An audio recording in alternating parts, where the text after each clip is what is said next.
Ladies and gentlemen, I'd like to ask you to please stand for the arrival of the Prime Minister of Belize and his wife, Mrs. Briceño, and the Prime Minister of St. Lucia.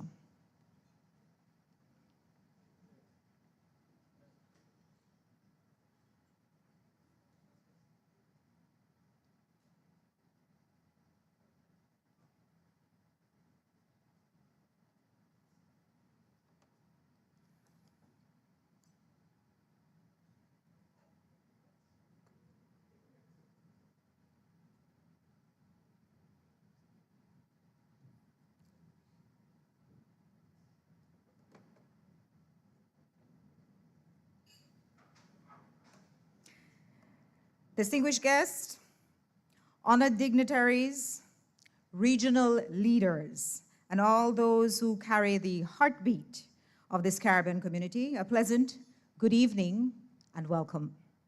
My name is Indira Craig, and it is not only my honor, it is my deepest joy to stand before you this evening as we celebrate a legacy that spans 20 years of resilience, of regional unity, and of unwavering commitment to protection, not just our environment, but our future.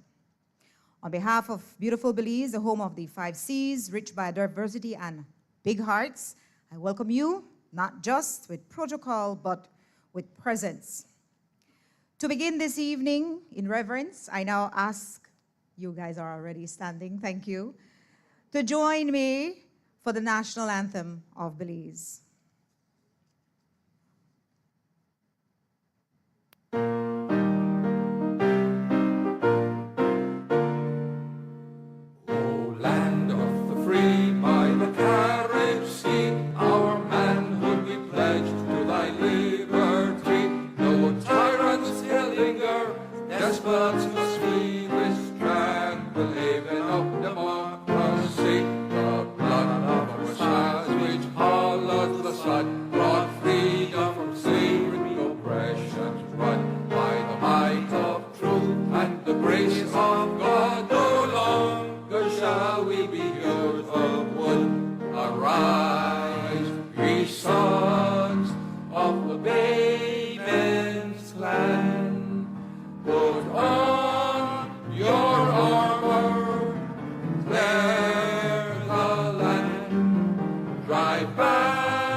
Before taking your seats, I now invite our Reverend Philip Wright, Bishop of the Anglican Diocese of Belize, to offer up the blessings.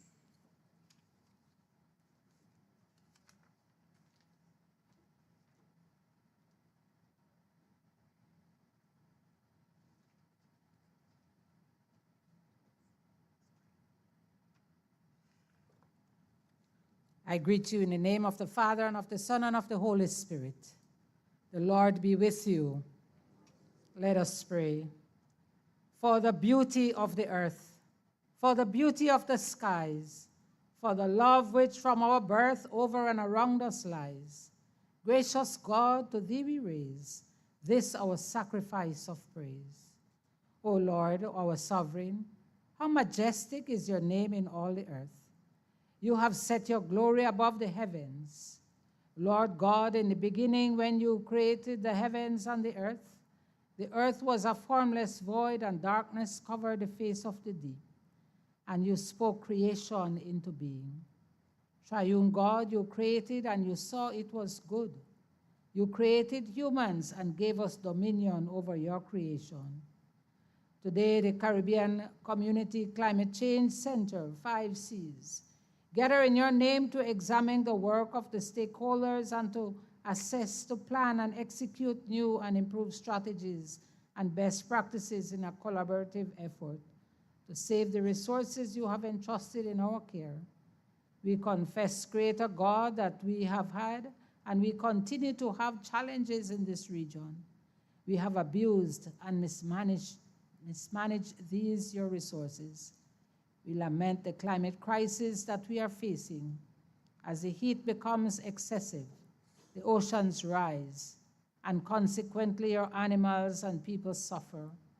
But we are thankful that you have not left us alone, gracious God, but you have guided the members of this Caribbean Community Climate Change Center to undertake climate resilient actions, strengthening our resilience across the region.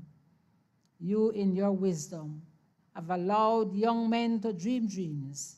And so today we can celebrate this 20th anniversary celebration, embracing the value of all CARICOM member states, that we will all pledge to work together to renew your commitment to care for the earth, to preserve our common home, which you so willingly entrusted to us as caregivers, thus coordinating the region's response to climate change. Caring God, show us our place in this region and by extension the world. Help us to be intentional in our efforts to grow the CCCCC as the channel of your love for all creatures and resources of this earth. We give you thanks for the words in the hymn penned by Folliet S. Pierpoint, for each perfect gift of thine, to our race so freely given. Grace is human and divine, flowers of earth and buds of heaven. Gracious God, to thee we raise this our sacrifice of praise. Hear our prayer through your Son, Jesus Christ, our Lord. Amen. Amen.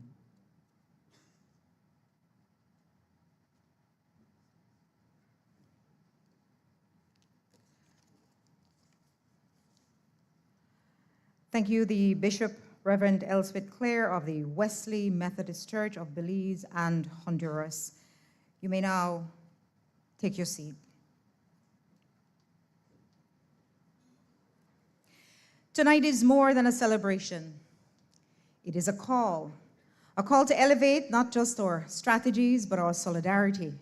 Because while the climate crisis does not recognize borders, our unity refines them.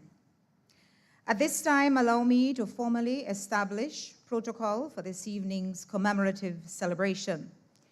We begin by recognizing and welcoming the Prime Ministers and heads of government of Belize and St. Lucia, the Honorable John Briceño and his wife, Mrs. Briceño, the Honorable Philip J. Pierre,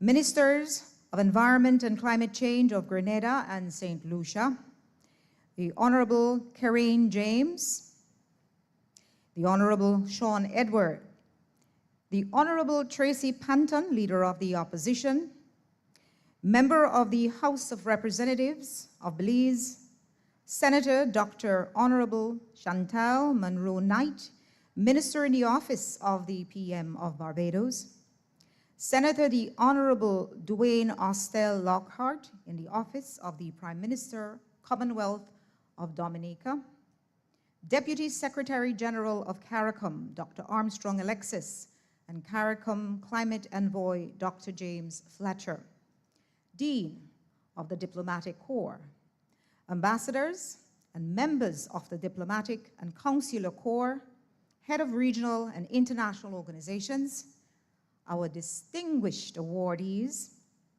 our regional scientists, technocrats, and change makers who continue to stand with the 5 Cs in climate action, the executive director, board of governors, and staff of the Caribbean Community Climate Change Center, senior government officials, representatives from civil society, youth leaders, and the private sector, members of the media, ladies and gentlemen. A warm Belizean welcome to each and every one of you, especially if you are joining us from across the Caribbean and beyond. We're honored by your presence, and tonight we celebrate not only 20 years of institutional leadership, but the deep, enduring spirit of the Caribbean collaboration. We have an exceptional evening ahead, rich with reflection, insight, culture, and celebration, not just to mark time, but to honor legacy. And as your host, I invite you not only to listen, but to lean in, because everything about this moment, from the people beside you to the stories shared tonight, represents our collective Caribbean past, but more importantly, our future and pivot. To officially open this milestone celebration, it is my honor to welcome a man whose leadership continues to shape not only Belize, but the region's collective voice on climate justice, resilience, and innovation. Not only is he the executive director of the Caribbean Community Climate Change Center, but he is also a homegrown Belizean son, a steward of sustainability, a bold voice who walks the talk across policy rooms, islands, shores, and global negotiations. Please join me in welcoming the man at the helm of this movement, Dr. Colin Young.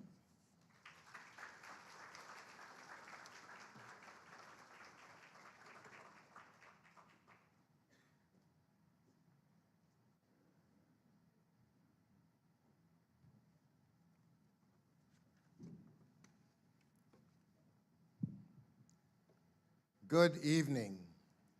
Wow, what an impressive gathering. Thank you to everyone who've traveled from across the Caribbean, Europe, the United States, and Belize to join us to celebrate the 20th anniversary of the Caribbean Community Climate Change Center, known as the 5 Cs. Your presence with us tonight is truly appreciated, and we appreciate it very much.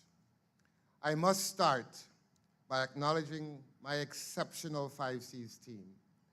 Your dedication, commitment, and hard work over the years made today's event possible.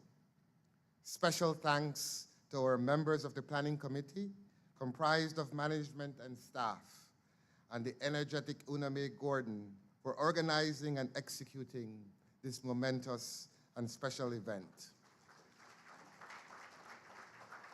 Particular acknowledgement to our in-house communications team for designing the magazine you're seeing in front of you and for producing in-house the video that you will see shortly after. This anniversary celebration would not have been possible without the absolutely strong support of the government of Belize. Prime Minister of Belize, Honorable John Briceño, a heartfelt thank you to you and your team for agreeing to co-host this 20th anniversary event, and to CEO Mai and her team at the Ministry of Foreign Affairs for their constant and unwavering support to the 5 Cs. It is both a privilege and a profound honor to join you to celebrate and commemorate the 20th anniversary of the 5 Cs. This milestone is a testament to the collective resilience, vision, and unwavering commitment of our Caribbean nations and our development partners to forge a sustainable and resilient future amid the mounting challenges of climate change.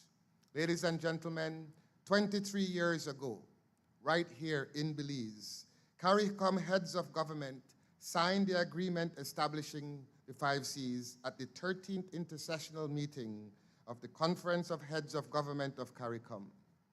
The 5 Cs mandate from heads was elegantly simple, yet profoundly impactful: coordinate the region's response to climate change. Both the task force, which was set up to establish the 5 Cs, many of whose members are here today, and CARICOM heads of government who took the visionary and bold step to establish the 5 Cs as a CARICOM institution, should be commended for proposing and establishing such a regional institution. The decision to establish the 5 Cs was visionary, as even in 2002, the heads of government identified climate change as a major threat to current and future generations. It was bold because the 5 Cs was set up as a self-financing institution, meaning that we would not receive subventions from member states, making it the first such institution in the Caribbean community. In this regard, the 5 Cs was a CARICOM experiment and a pilot. Belize's leadership, especially from the former Prime Minister of Belize, the Right Honorable Said Musa, was instrumental in securing Belize as the host country after convincing the late former Barbadian Prime Minister Owen Otter to abandon its bid. In 2003, with Belize's support, Dr. Kenrick Leslie became the first executive director, and the 5 Cs officially opened on August 2nd, 2005, with a grand staff of 2. Early support from the government of Italy was critical to its survival. The then Secretary General of CARICOM, Edwin Carrington, called it a vital step for building a sustainable Caribbean. He said at the opening, and I quote, "This is a critical step in achieving the laudable goal of building a sustainable Caribbean community worthy of the highest aspirations of its people. The next major step is for the region to use the center as a coordinator, a facilitator, an expediter, a source of information and resource mobilization, as well as a force for the future survival and development of the region," end quote. Dr. Leslie, in his opening remarks, predicted the 5 Cs would become a global center of excellence. It is said, "Uneasy lies the head that wears the crown." In this instance, Dr. Leslie's head must have been uneasy. He was hired to start a regional institution with no staff, no money, and an important mandate. Despite initial challenges, but with the steadfast support from leaders like former Prime Minister Said Musa, the then Deputy Prime Minister of Belize, the Honorable John Briceño, and the then Minister of Foreign Affairs, Eamon Courtney, Ambassador Stuart Leslie Carlos Fuller, and with the vision, leadership, and the indefatigable spirit of Dr. Leslie, the 5 Cs established key partnerships with entities like the World Bank, the government of Italy, as it embarked on an incredible journey of institutional building, growth, and innovation, where it built a solid track record of excellence. Thereafter, the 5 Cs grew, partnering with key institutions, and by 2009, it was recognized as a center of excellence by the United Nations Institute of Training and Research, fulfilling Dr. Leslie's prophecy. Under Dr. Leslie's leadership and guidance of the Board of Governors, with support of stalwarts like Dr. Ulrich Trotz and others, the 5 Cs became the recognized focal point for Caribbean climate change issues by entities like the United Nations Framework Convention on Climate Change, the United Nations Environmental Program, and other institutional partners. It developed and hosted the largest Caribbean-specific climate change information repository in its regional clearinghouse. In international negotiations, it coordinated CARICOM's participation, championing the 1.5 to Stay Alive campaign, a key focus leading up to the Paris Agreement, and a central legacy of CARICOM's ongoing climate advocacy. The 5Cs was the first regional direct access entity accredited to the Green Climate Fund, a testament to its strong fiduciary systems. By early 2020, when Dr. Leslie retired, the 5Cs had already mobilized over $80 million in climate finance on behalf of CARICOM member states. Since 2005, the 5Cs has steadfastly risen to become the region's premier institution for climate change adaptation and resilience. Over the last 2 decades, it has demonstrated that a self-financed, regionally owned institution can deliver tailored and impactful results, even in a complex and rapidly evolving global landscape. The 5C's journey highlights the catalytic power of strategic partnerships. Early in his tenure, Dr. Leslie emphasized that self-sustainability, while very difficult at times, requires proactive collaboration and partnerships. And so engaging with organizations like the World Bank, UNEP, and bilateral partners such as Italy, Australia, Germany, the UK, Greece, Canada, and the US, alongside regional bodies like the Cuban Institute of Meteorology, INSMET, the Caribbean Institute of Meteorology and Hydrology, CIMH, the UWI Climate Studies Group, and international institutes such as the Hadley Center and the National Oceanic and Atmospheric Administration, NOAA, has enabled the 5Cs to leverage expertise, resources, and innovative approaches. These collaborations have strengthened its capacity to address climate challenges and improve the lives of Caribbean people.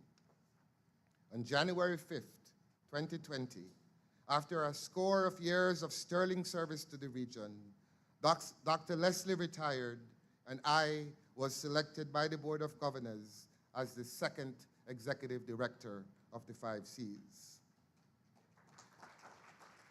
Building on its strong reputation and solid foundation, with the ability to stand on the shoulders of giants who came before me, the 5Cs, under the guidance of the board, began a journey of renewal and growth. It conducted an institutional assessment of the first 15 years. We developed a new 5-year strategic plan entitled Building Resilience, Securing Our Future. It rebranded. We had a new logo. It approved a new tagline. And ladies and gentlemen, just a couple months after I went to the 5Cs, the world as we know it changed because of the COVID-19 pandemic. However, with the resilience and adaptability, the 5Cs weathered the storm by renegotiating staff contracts and deferring salaries. And when the pandemic finally waned, the 5Cs was able to maintain 100% of its pre-pandemic staff to support its mission and ensure staff health insurance during those very difficult times. The past 5 years, since 2020, has seen unprecedented growth and resilience at the 5Cs. We renewed our accreditation to the Green Climate Fund and gained accreditation to the Adaptation Fund. Our portfolio doubled from 80 million in 2020 to nearly 160 million today, supporting water, food, energy security, urban resilience, and early warning systems across 12 CARICOM member states, the Dominican Republic, and Cuba. By year's end, our portfolio will reach $200 million. We have a pipeline of $500 million for 12 countries that we intend to deliver on behalf of these countries in the next few years. Our strategic collaborations have increased, strengthening regional and international efforts. Our staff has increased from 38 in 2020 to nearly 70 today, with an additional 14 embedded consultants supporting governments in 7 member states to mobilize climate finance, thanks to the UK FCDO partnership. Today, the Five Seas is in its strongest financial position it has been in its 20 years. Despite this progress, however, resources are still needed to ensure its long-term sustainability, to expand our work, and to better support our staff. We remain committed to doing even more for our member states and the region. Ladies and gentlemen, it is clear that the Five Seas has delivered exceptional service and value to CARICOM. Starting as the first self-financed CARICOM institutions with modest beginnings, it has grown into a key catalyst with a strong track record over the past 20 years. Maintaining its relevance and effectiveness over the next 5 to 10 years, however, will be challenging. But we will, with your help, rise to the challenge. The world today, in 2025, is vastly different from 2005 when the center opened, and from 2015 when Overseas Development Assistance, ODA, peaked, and when the OECD DAC countries pledged in Addis Ababa to contribute up to 0.7% of their gross national income to ODA. By 2026, G7 countries, 4 of which are traditional partners of the Five Seas, Germany, Canada, the UK, and Italy, are expected to cut ODA by 28%, according to a report from Oxfam. We are witnessing increased geopolitical tensions, wars in Ukraine and the Middle East, the cancellation of climate aid, and attacks on our climate science and facts. Undoubtedly, today's landscape is very different from 20 years ago. But it is times like these, when multilateralism is faltering, when ODA is declining, and countries are turning inwards, that CARICOM must remain united. CARICOM must invest in its regional institutions. And though the Five Seas has been self-financed for 2 decades, its sustainability and now is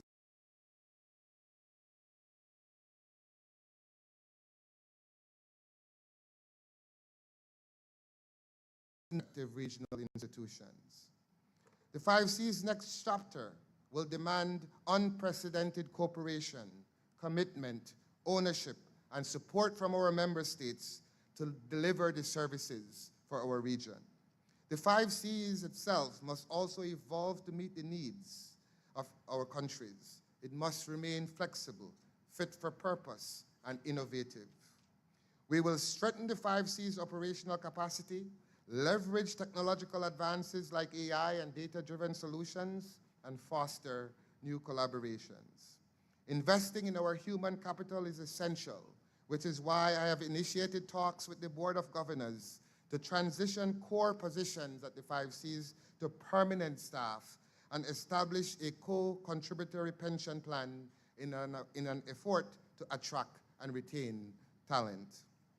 Earlier today, we reaffirmed the importance of strategic partnerships. With the support of the Prime Ministers Briceño and Pierre, we broke ground to mark the partnership between Five Seas and the University of Belize, which will, with the government of Belize's help, lead to the construction of Five Seas' permanent headquarters in Belize. This groundbreaking follows the signing of an MOU in March of 2025, which promises tangible benefits for Five Seas, the UB, and the region. I sincerely want to thank the University Board of Trustees, especially the Chair, Godfrey Smith, and President Vincent Palacio for their support in advancing this strategic partnership. Ladies and gentlemen, colleagues, friends, our Caribbean people are inherently resilient. Our history and experience with natural disasters, such as Hurricane Maria, that destroyed the equivalent of 226% of Dominica's GDP, or Hurricane Hattie, which caused losses equivalent to 600% of GDP in Belize in 1961, has shaped a Caribbean community that is adaptable, courageous, and hopeful.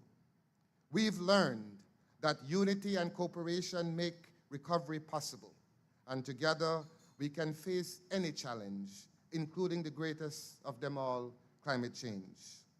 As we look to the future, let us reaffirm our commitment to innovation, regionalism, multilateralism, and shared purpose. The threats are real and urgent, but make no mistake, so is our resolve. I call on our partners, member states, donors, and regional institutions and staff of the 5Cs to join us in building a resilient, sustainable Caribbean. As the current chair of CARICOM and the Prime Minister of Barbados, Honorable Mayor Motley says, many hands make light work. Unprecedented times demand unprecedented actions. I am optimistic that together, the 5Cs will remain relevant and effective in securing a resilient Caribbean.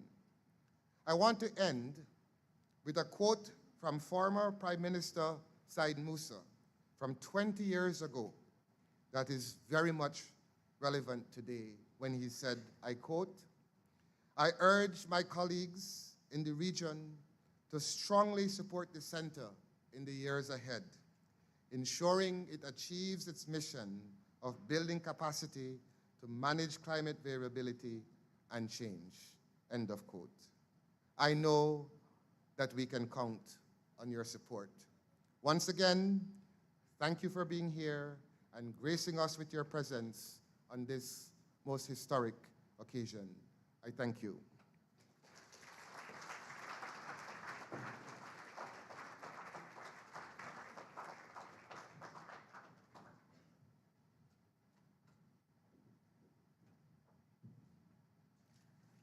Thank you, Dr. Young, for reminding us that leadership is not just about vision, but about staying united, rooted, and relentless, especially in the hardest of times.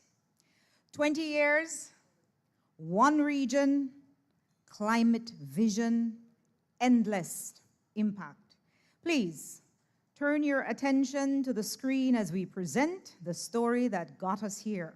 A short commemorative film from the Caribbean Community Climate Change Center.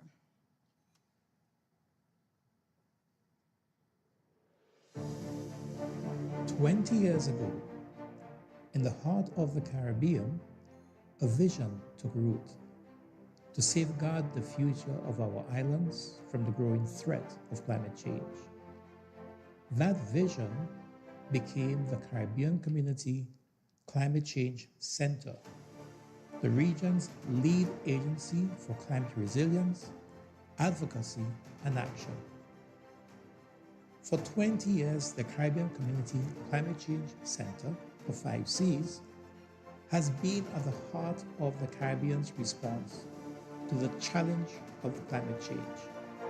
This anniversary marks not just the passage of time, but a moment to reflect on our journey, our impact, and the collective strength of the Caribbean in the face of one of the world's greatest threats. The Caribbean Community Climate Change Center was established in 2002 by heads of government to coordinate the region's response to climate change.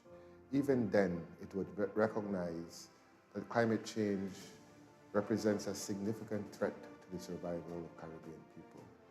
In 2003, December, I was invited by the host country, Belize, to develop a financial plan and to start the planning for the startup of operations of the center. After careful consideration, it was decided that the financial support for the center would begin through direct contacts with the developed countries that would provide the support for the operations of the center. The first meeting in support of this process was held in Nassau, Bahamas in January of 2004. The then Deputy Prime Minister, Mr. John Bresenio, arranged a breakfast meeting where he invited potential donors to listen to a presentation made by me on the mission and vision of the center. This was followed by a number of other meetings in New York City, arranged by the Belize Permanent Mission to the United Nations, where I discussed the situation of financing the center with permanent missions of the Western European countries. CARICOM leaders realized that the piecemeal approach for projects was not ideal, and a flag bearer was needed to lead the charge in coordinating the region's response to climate change and variability. The key question then became, who? We felt that the climate change issue needed some center in the region that would be able to pull together the different institutions and more or less organize our collective capability to be able to provide for the region the sort of service that we felt was necessary. From the northernmost islands to the southernmost coasts, the impacts of climate change are undeniable. But here in the Caribbean, the 5 C's responded with strength, unity, and action. The mandate initially given to the 5 C's to address the impacts of climate change were 2. First of all, coordinate the CARICOM region in climate change, especially in adaptation. So we had to have a coordinating mechanism to address climate change. That was the first mandate. The second one was that the Climate Change Center was to be financially independent. So we had to draft a financial mechanism, a financial plan where we could have reliable and continuous access to funding to maintain the center, staff, institution, but then also to implement projects. So those were the 2 mandates: coordinate the region's actions on climate change, and secondly, to have a financial plan in place to then get the resources to implement these projects. Once the decision was made and the location finalized, the real work began. It was no longer just an idea. It was a vision that needed to be transformed into a reality. The Caribbean's response to climate change had found its forerunner, but now it was time to build it from the ground up.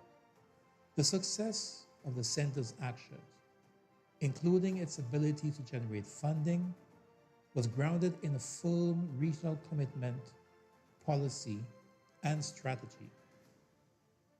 The basis for climate action in the region was guided by our 3 foundation documents: the Lilienthal Declaration on Climate Change and Development, the Regional Framework for Achieving Development Resilient to Climate Change, and its accompanying implementation plan. As time passed, these documents have since been updated. The Herculean feat of establishing a regional center of excellence wouldn't be possible without tackling challenges. Overcoming these challenges required data and science-driven solutions to mobilize the region's response to climate change through coordination, collaboration, and partnerships. From the start, we devoted a lot of time building partnerships with a view to converting these to lasting collaborative ventures. We developed strong alliances with agencies including UWI, CIMH, SEDEMA, CFRAM, CARDI, CDB, and CTO. The latter 2, along with the UWI, hold permanent seats on the board. But let me also mention the work of the Cuban Institute of Meteorology, with whom we developed a strong collaborative working relationship. There were also a number of external collaborators, including the National Oceanic and Atmospheric Administration, UNDP, OAS, the UK Met Office Hadley Center, USAID, the Hellenic Republic of Greece, the Government of Italy, and many others. And I firmly believe that these partnerships brought considerable benefit to the region, enabling the center to mobilize and optimize much needed resources. Within its first 10 years of existence, the 5Cs successfully executed a suite of regional climate change-related programs valued at approximately $50 million. This was made possible due to the strategic development of the Project Development and Management Department and leveraging climate data systems and tools to advance our resilience building efforts and transforming attitudes. This was not a new project, but it was being run through the center.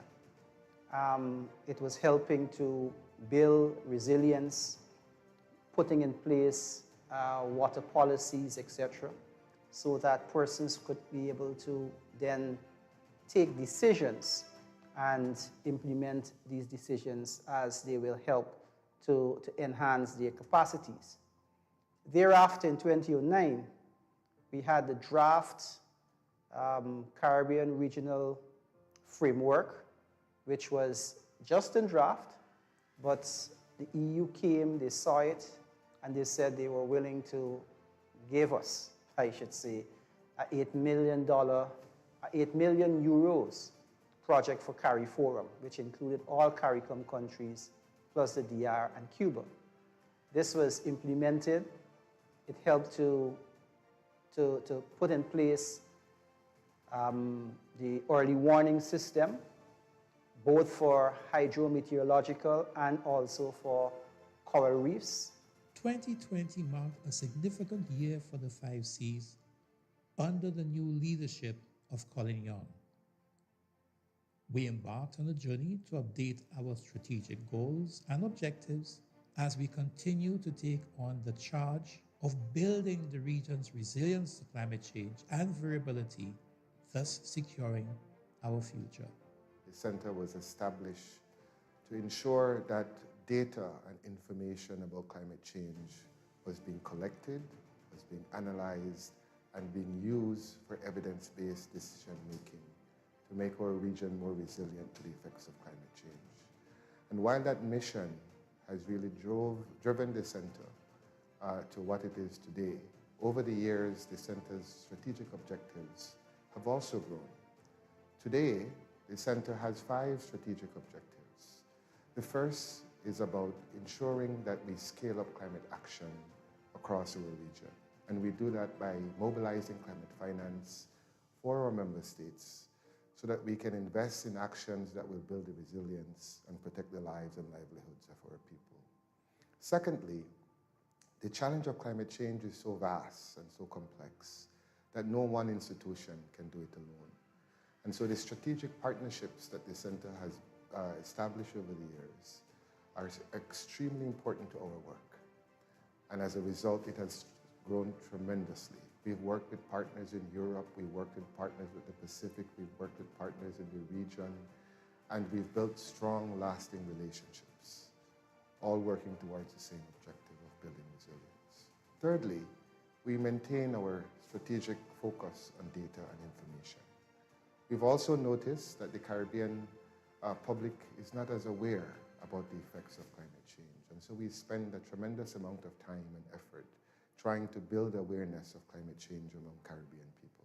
And finally, the center is a self-financed CARICOM institution. And as a result, we have to ensure that we have a strong, sustainable 5Cs. Because if the 5Cs is not strong and sustainable, then we're unable to deliver the services that our people and our region so deserve. One of the very first things the 5Cs did, and I credit to the board and credit to the previous executive director, was to set up what was called the Project Development and Management Unit. It recognized that we needed to bring people with capacity to be able to write bankable projects to our donors. And once that unit was established, the center was then able to attract the kind of climate finance that was needed by our countries. In addition to writing bankable proposals that met the stringent requirements of donors, we also have a cadre of young professionals who are managing these projects on behalf of our countries. And we also then all had a procurement unit. Procurement is one of those barriers that prevent the flow of climate finance in our region. And so that particular unit, the PDMU as it is called, is then staffed by those who write bankable projects, those who manage these projects, and those who ensure that the procurement meets the stringent need of our partners. By having this unit established, the center became a leading role and played a leading role in the region in mobilizing climate finance for our countries. And I'm happy to say that over the last 2 decades, the center has mobilized over $250 million for climate action across the region.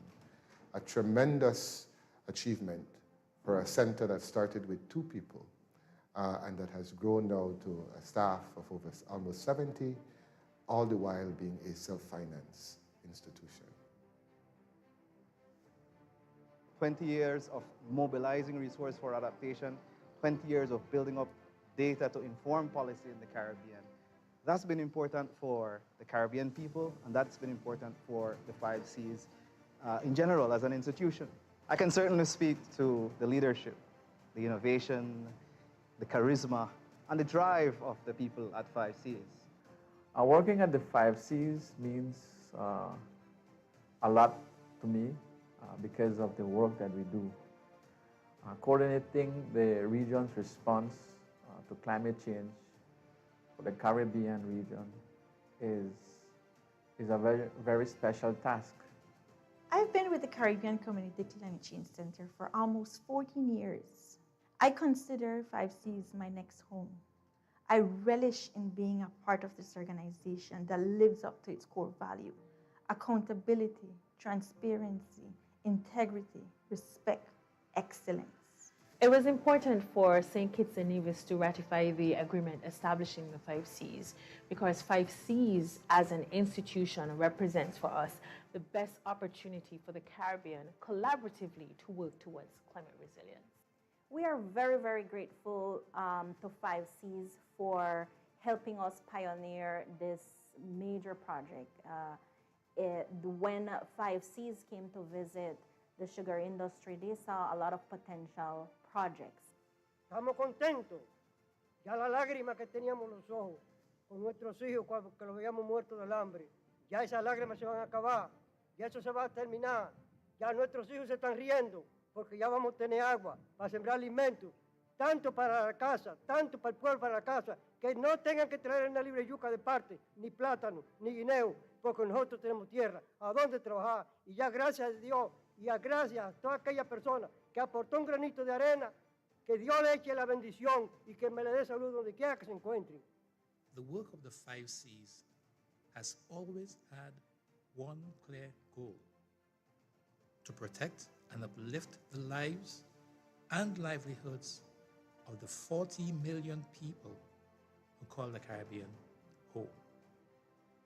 The 5 Cs has been driving measurable, relevant, and transformative projects and programs across Caribbean member states for 2 decades, strengthening water and food security, advancing climate resilience, enhancing infrastructure and energy systems, and building institutional and human capacity throughout the region. Every project, every partnership, every policy has been rooted in one unwavering commitment. As we mark 20 years of climate impact, we celebrate not just where we've been, but where we're going. The journey continues. The vision remains clear: a resilient and sustainable Caribbean region for all.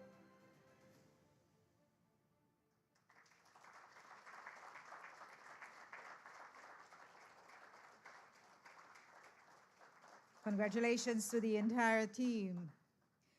To continue this evening's reflection, we now welcome a distinguished regional voice from the Caribbean and CARICOM Secretariat. He's a champion of development, diplomacy, and Caribbean integration, whose work spans governance, sustainability, and strategic policy for our shared future. Please join me in welcoming the Assistant Secretary General of the CARICOM Secretariat, Dr. Armstrong Alexis.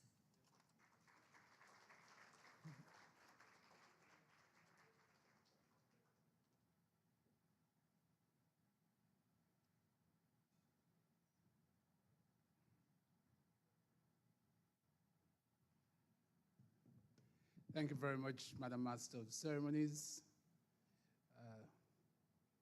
With the protocols having already been established by our hosts, I wish to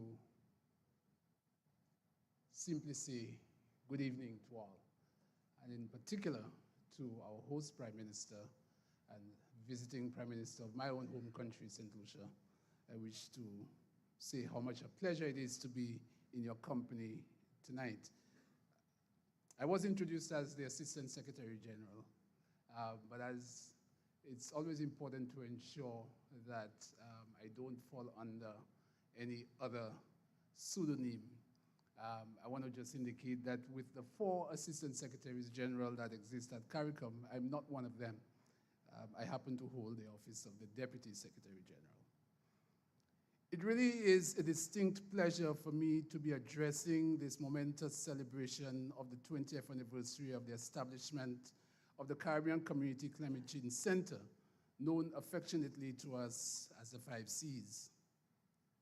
I thank Dr. Young and his team for putting such a memorable series of events, including this afternoon's panel discussions and this evening's banquet, together. Earlier today, we were enlightened on the origins of the center by its founding fathers, Ambassador Byron Blake, Dr. Ulrich Trotz, Ambassador Colin Fuller, and the indomitable Dr. Ken Leslie. This Caribbean region that we call home has led with significant interventions and to proactively secure a sound future for its citizens, and our pioneers have bequeathed to us a region that today stands as an equal partner in climate resilience and adaptation, mitigation and low carbon development, access to climate finance and climate research. So Neville, Carlos, Ken Leslie, Byron, Leonard Nurse, Cletus Springer, and all the other stalwarts who are here with us tonight, I wish to ask you to stand so we could recognize you.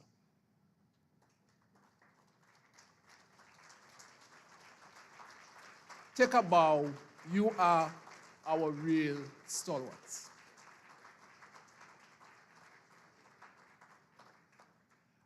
As we gather today, we invoke the words of Sir Isaac Newton and proclaim that we are standing truly on the shoulders of giants. I want, therefore, to start my brief remarks by commending the vision, hard work, dedication, and path-breaking pursuits of all those whose sterling efforts have us here celebrating this evening. Ladies and gentlemen, the vulnerabilities that we face need no litigation. We live it every day, and on a daily basis, we are faced with the deleterious impact of the climate crisis that we have contributed little to nothing towards.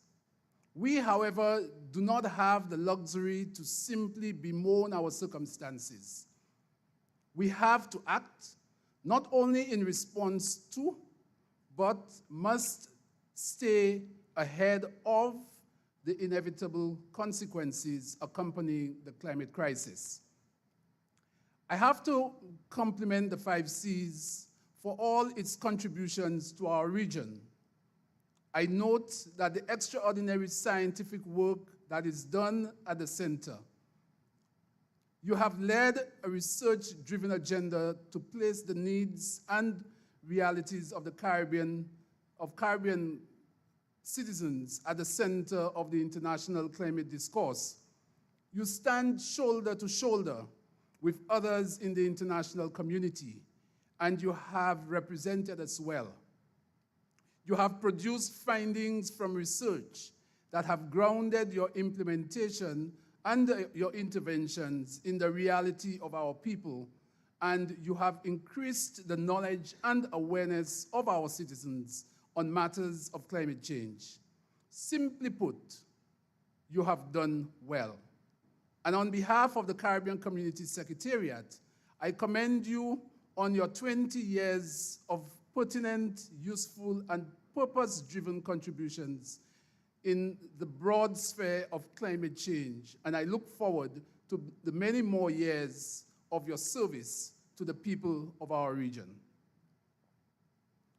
I leave you with a not so sobering thought that we as Homo sapiens cannot survive if the very planet on which we live is dying. Although the 5Cs is charged with the responsibility of leading the region's technical work associated with climate change, it behooves all of us as a community to redouble our efforts to protect our planet and secure the prosperity of our people. Ladies and gentlemen, our magnificence as a Caribbean civilization rests in our resolve to utilize our collective intellectual capacities and experiences to identify, address, and resolve the issues that confront us. 5Cs has blazed a path of remarkable success. As our premier agency in climate change, you have been central to the understanding of the unique circumstances SEEDS regions like ours face. And through your research, modeling, and evidence-based programming, you have contributed to a body of knowledge that has attracted attention to our needs and our unique circumstances. You have mobilized finances and have an impressive array of valuable project interventions that address the real needs of our communities. Congratulations once again. Keep up the good work. And I thank you for your contributions to regional development. In closing, I wish you much success as you embark on the next decade and more in order for our Caribbean societies to survive this onslaught of climate change. I thank you, and I wish you a very good evening.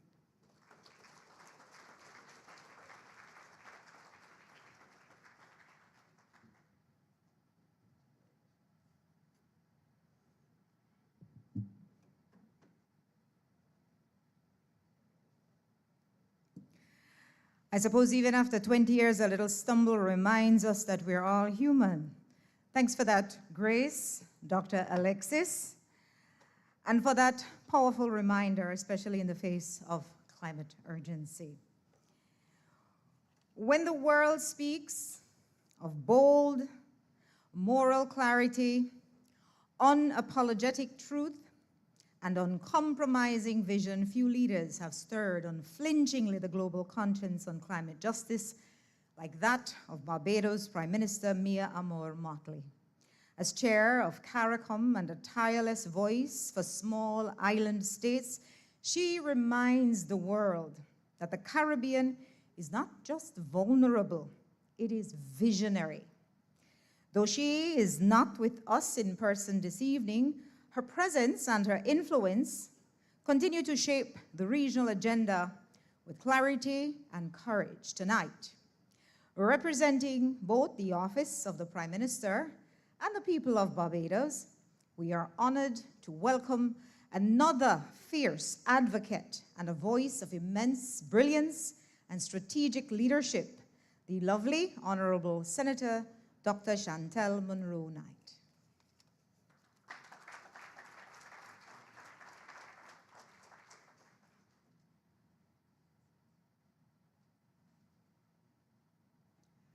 Good night to all of you. Honorable Prime Minister of Belize, Prime Minister Briceño, and Mrs. Briceño, I want to thank you so very much for the warm hospitality of your country. Everyone that I have encountered, your entire team, the professionalism, and again, the warmth has been exemplary. And I thank you and I congratulate you as well. Prime Minister, I also want to remind you of your words at the welcome reception and to let you know that I have drank lots of Belizean water during my short stay here. So I'm going to count on you to help defend me with my Prime Minister when I say to her that I must return to Belize, and you will join me and say to Prime Minister, yes, she has no choice because there was something about that Belizean water, all right? So yes, wonderful country, immense and rich culture, and much for all of us to learn and to share. Honorable Prime Minister of St. Lucia, I want to thank you as well for creating a domino effect by giving charge to your minister that he must work with the University of Belize. It created a response that allows Barbados now to stand behind you and ask for some of those scholarships as well. So I am grateful. I want to greet all of you, though, all of you. There is something about being in a room of Caribbean excellence. I greet all of you as partners, regional heads, climate change champions, and most importantly, fellow sojourners on this, our Caribbean development story. I must bring you greetings on the behalf, of course, of Prime Minister Mia Mottley. She sends her regrets that she could not be here, but assures all of you of our highest and continued support of 5Cs, of the climate change, climate resilience agenda. I also as well want to, especially before I officially start, to greet all of you who are part of the 5Cs legacy, whether you were part of the initial vision, whether you were a first strategic partner, or whether you are currently working in the organization, the very hands and feet, the very heart of the organization, I salute you for your work, for your contribution that transcends 5Cs and is really a contribution to our regional sustainability.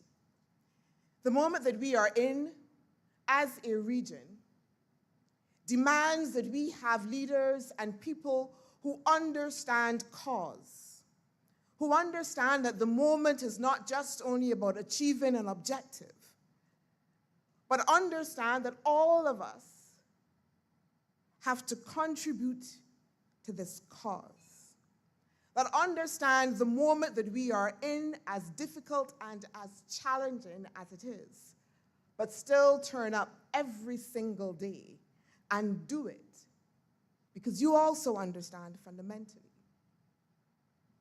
that the impact and the work that you do is not about you. It is not even about the country that you are in and where you come from, but that it is really, again, as I say, a fundamental contribution to our Caribbean development. The region and the moment that we are in also needs strong institutions, strong regional institutions. And the success that we celebrate today for 5Cs is a reminder, as I said earlier today, that even in the imperfection of our regional integration program, that we have exemplars like 5Cs that remind us as a people that we can still put our shoulders back and that we can celebrate our achievements as Caribbean people and as on this regional integration program. And therefore, I want to again thank all of you, the board, and all of you who've put your hands to this task and keep at it.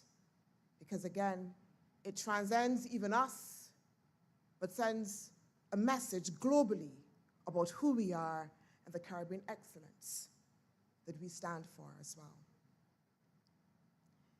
But the moment that we are in, and I keep talking about this moment because the development trajectory of the region has been fraught with moments of challenge. I heard from Colin Dr. Young about that moment when he came in the midst of COVID.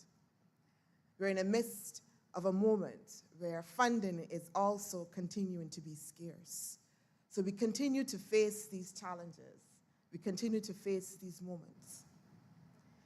And in these moments that we are in, it is important for us to be able to come to terms with where we are. And as we come to terms with where we are, to also confront what it is that we have at our disposal in order to allow us not just to survive, but to thrive. Not just for our people to walk through our islands through this moment with their shoulders down, but that there are things within the arsenal that we have that can help us to confront and to change. The legacy, the 20 years that the 5Cs has given us, and that they will continue to give us, is one such thing that is a bulwark against those challenges that we confront. And even in the midst of the start, of the initial start, when our leaders said, we're given a mandate to the 5Cs in order to be able to coordinate the regional response to the climate crisis. Today, that challenge is perhaps even more acute. It is more acute because we face a world in which there is consistent disruption. We heard today in the panel that multilateralism is threatened. Finance is shrinking. We face a world in which there is impatience with the notion of smallness and small states and providing finance, even as the evidence suggests and continue to suggest that we will all not be able to survive globally, regionally, in our respective islands until there is a critical shift. And even against that evidence, there is still and continues to be a world and a narrative in which change is difficult, in which responses lack urgency, and which, again, financing continues to shrink. But in that arsenal of things that we have in this moment, and what the 5Cs has done for us throughout the region, it's also about changing the narrative of what resilience is. Very often we speak to resilience as a defensive measure, how we cope, how we adapt, how we try to make it through.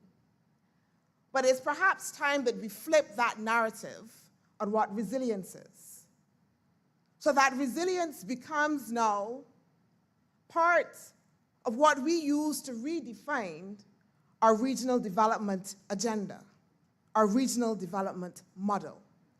It is a search that we have been on, and perhaps in building our resilience, we begin to see kernels of what that could possibly be, that new regional development model. And in framing resilience in that way, we then can begin to speak differently, to speak about empowerment, to speak about building islands and nation states that can perhaps become a space for innovation, for treating to climate resilience. That we can envision resilience building that transcends the current level of acute commercialism and consumerism that we have now. That in changing our modus operandi for how we produce, what we produce, when we produce it, in the name of resilience, that perhaps we can return to the basic values of community, of regenerative actions, as opposed to extraction, of realizing that in the midst of that challenge, that we come back again to what is the basic ethos of who we are as a Caribbean people. Fundamentally, we are better together. And so that in that context, as we flip that narrative on what resilience means to us and what resilience should mean to all of us, those organizations like the 5 Cs that are going to be critical to doing that, it means that we have to be able to support them and support them fully. It means that we have to step away from the rhetoric of saying that we see the 5 Cs in its work and it is doing well, and that we leave them on their own and continue to pat them on their back for doing well, but that we perhaps need to contribute more fully, need to be able to, as we would say, begin to put our money directly where our mouth is and meet the 5 Cs and its work and the solid foundation that it has laid for all of us by more tangible contribution. I want to close my remarks by treating to this issue of what I consider to be, and I've talked about, our Caribbean Development Project, and how it sits within the frame of our celebration this evening of the 20 years of the work of the 5 Cs. It is in, I believe, our solidarity.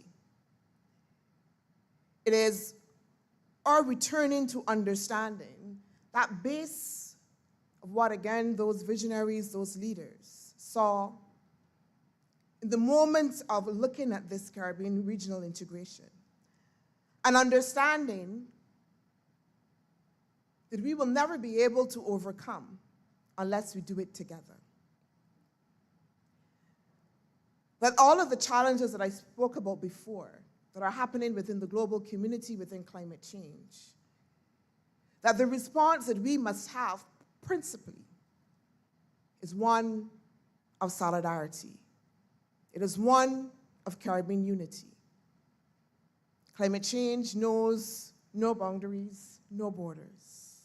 They will impact all of us, regardless of size, GDP, where we are, where we stand. So the challenge before us is whether or not we'll work together or we will fail together. The Honorable Prime Minister Owen Arthur once said, it's a quote that I reflect on continuously, if I can find it, since I've ignored my speech, somewhere here. He said that, sorry, I'm gonna find it now.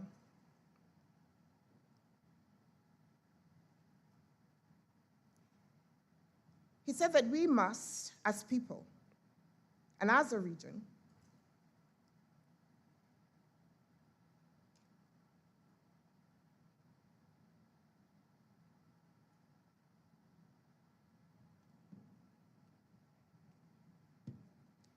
yes, he said that, as a people, we have to be able to go forward in this battle. And this was Prime Minister, the late Prime Minister, speaking in a moment when he was talking to, again, the challenges around the global financial architecture and what was happening to the region. And he said that we are not to go forward in fear, but in that moment, which is still relevant now, that we go forward in battle fortified by conviction that those who labor in the service of a great and good cause will never fail. He said that we must walk forward together, not only to survive the storms, but to shape a more just, regenerative, and powerful Caribbean. I want to thank all of you, and congratulations to the entire 5Cs team, and to every partner, and to every island on this shared journey. Thank you.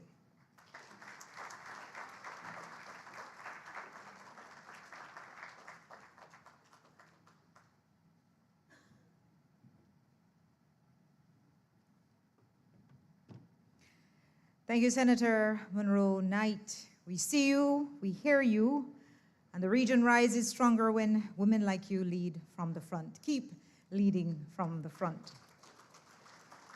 We have a little housekeeping before we continue. Your soup cards are on your table, and I would ask you to gently make your selection and place them on the side for collection. A warm bowl of soup is on its way, okay? We know in the Caribbean we do not play with our belly and with our food. So let us get things activated, all right? Because it's been a long day for everyone for sure.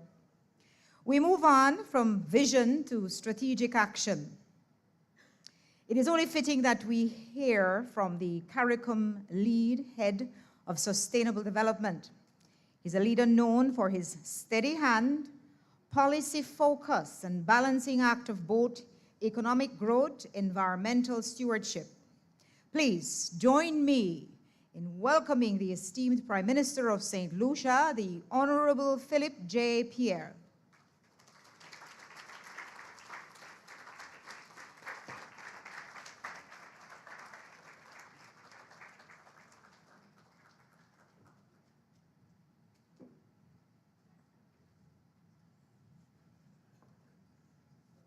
Thank you very much, Madam Chairperson. You've warned me that people may be hungry.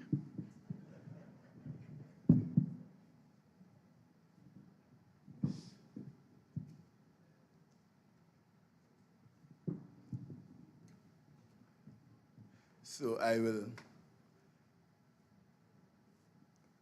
be rather short. Good evening, ladies and gentlemen. Let me recognize the Honorable Prime Minister of Belize, Honorable John Senzo and his wife, ministers from the region, including the Minister of Education from St. Lucia, and the ministers from Barbados, Dominica, and Grenada, members of the board of the 4Cs, the Deputy CARICOM General Secretary, I have it right?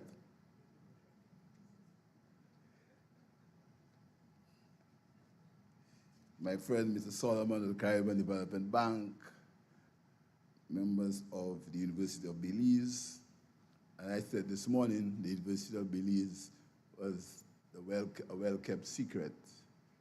Professor Weber, other distinguished guests, academics, ladies and gentlemen. I'm humbled and honored to be invited to celebrate and recognize the occasion of the 20th anniversary of the Caribbean Community Climate Change Center, the 4Cs. 20 years of excellence is no easy feat. It's an incredible milestone for an organization, and we need to applaud the founders and all workers now and the past of this organization. 5Cs is an example of successes that can be secured when member countries collaborate and work together to deal with common challenges, in this case, the challenge of climate change. 20 years ago, when CARICOM heads gathered to establish this regional institution, they did so with a vision responsive to the threats of climate change. They had the foresight and determination for coordinated response to global threats. For 20 years, the 5Cs has delivered transformative regional projects, mobilized significant amounts of climate finance, while serving as a hub for critical data and channeling of resources to our region. Yet, few people in the region are aware of the significant work and meaningful contribution that 5Cs have been doing. It is this public information deficit that undermines the value of CARICOM institutions like the 5Cs. This information deficit must be corrected sooner rather than later. Let the 5Cs announce loudly to the people of the region its hard work and contribution to the lives and livelihoods of our people. Let us applaud the 5Cs.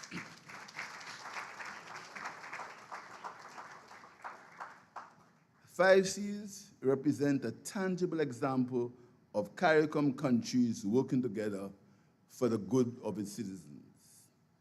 CARICOM is a force for good in the region and requires the support of those who care about the Caribbean people. We must find ways to strengthen CARICOM, not to weaken it. As in all other integration movements, CARICOM continues to struggle with the challenges of insularity and protectionism. However, we cannot give up.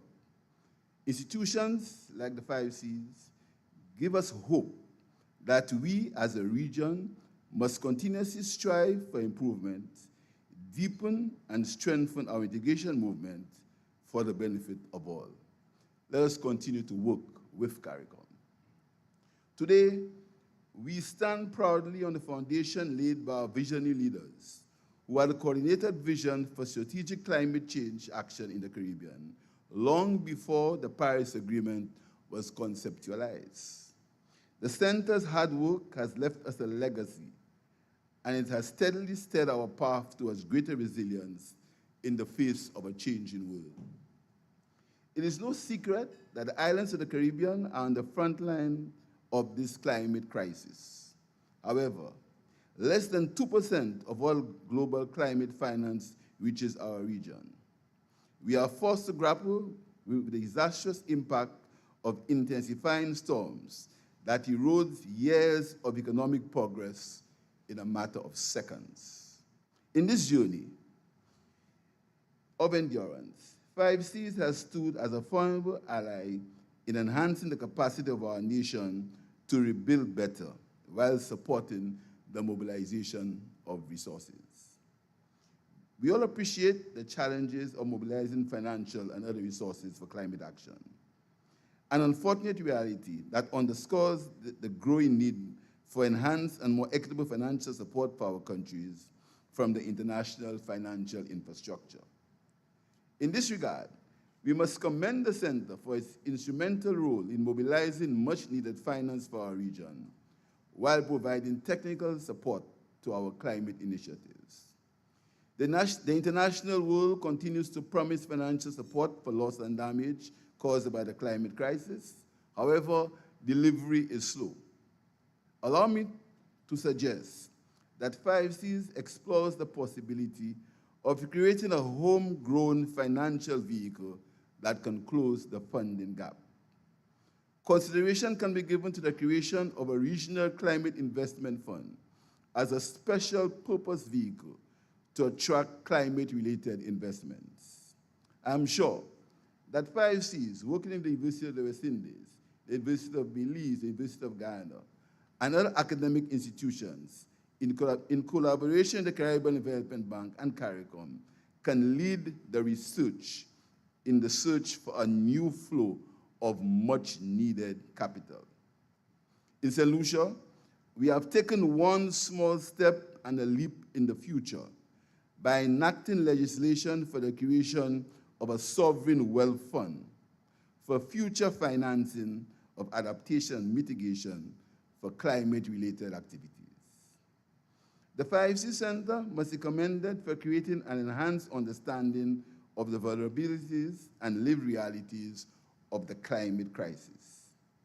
With limited resources, the 5Cs has championed the regional cause of science-based advocacy, ensuring that data and evidence are the bedrock of policy development.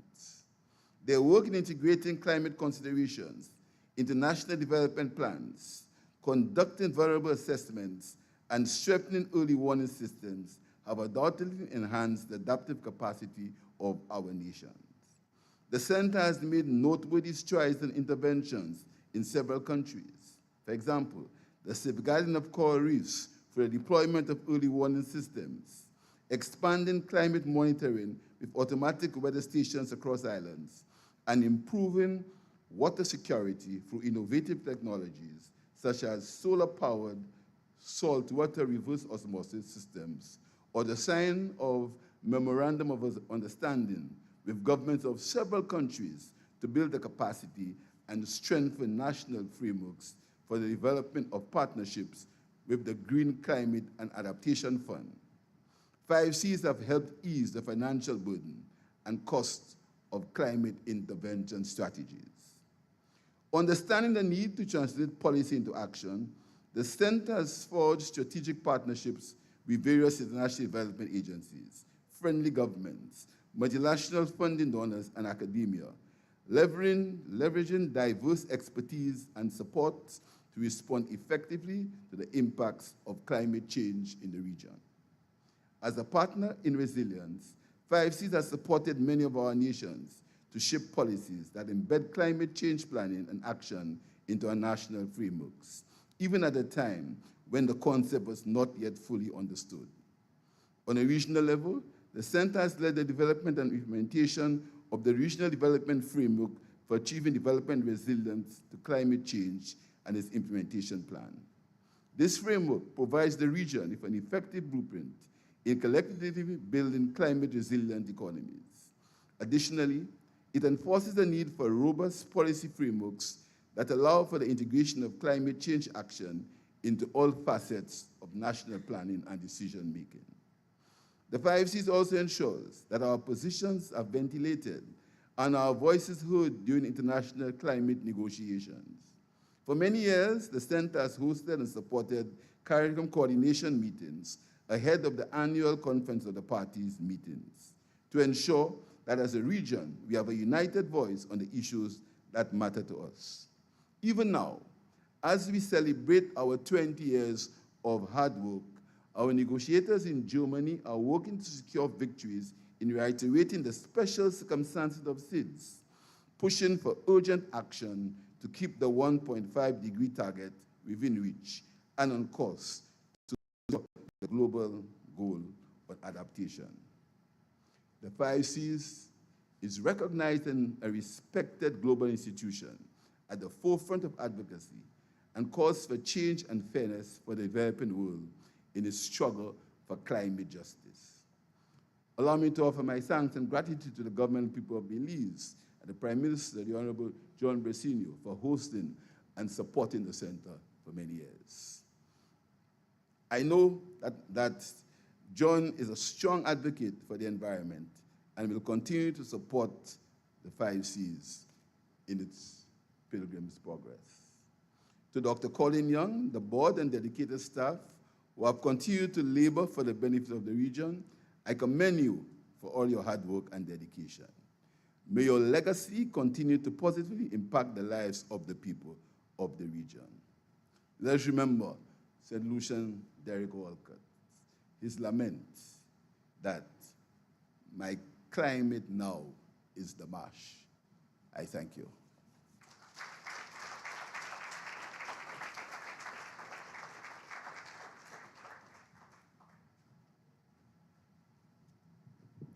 Thank you, Your Excellency, Prime Minister Philip Pierre, for your inspiring words and for recognizing the critical work of the 5Cs in steering Caribbean resilience. Your affirmation to their work, not just in climate science, but in unity and regional strength, truly honors this milestone. Ladies and gentlemen, please join me again in thanking our Prime Minister Pierre and, of course, for being here with us tonight.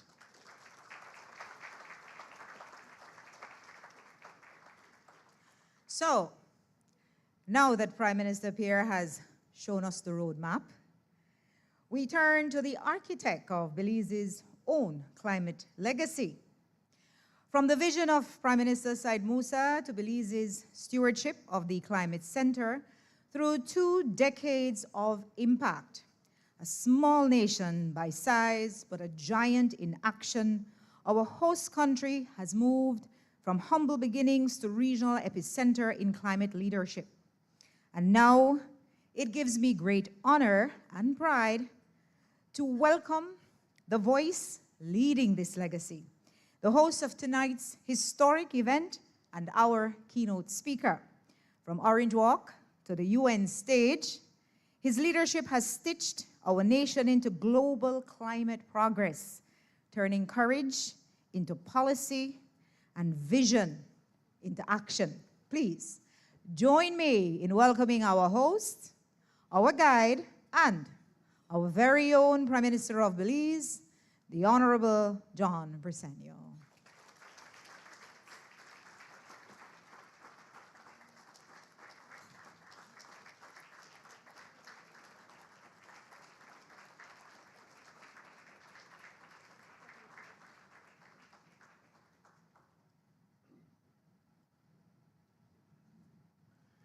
That was quite an introduction there.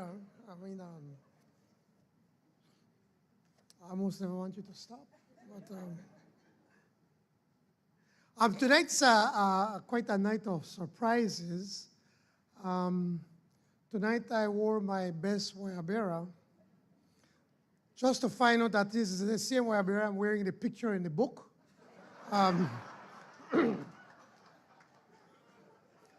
I'm not going to tell you what I was telling my wife, Rosanna, and she said, no, John, you can't say that.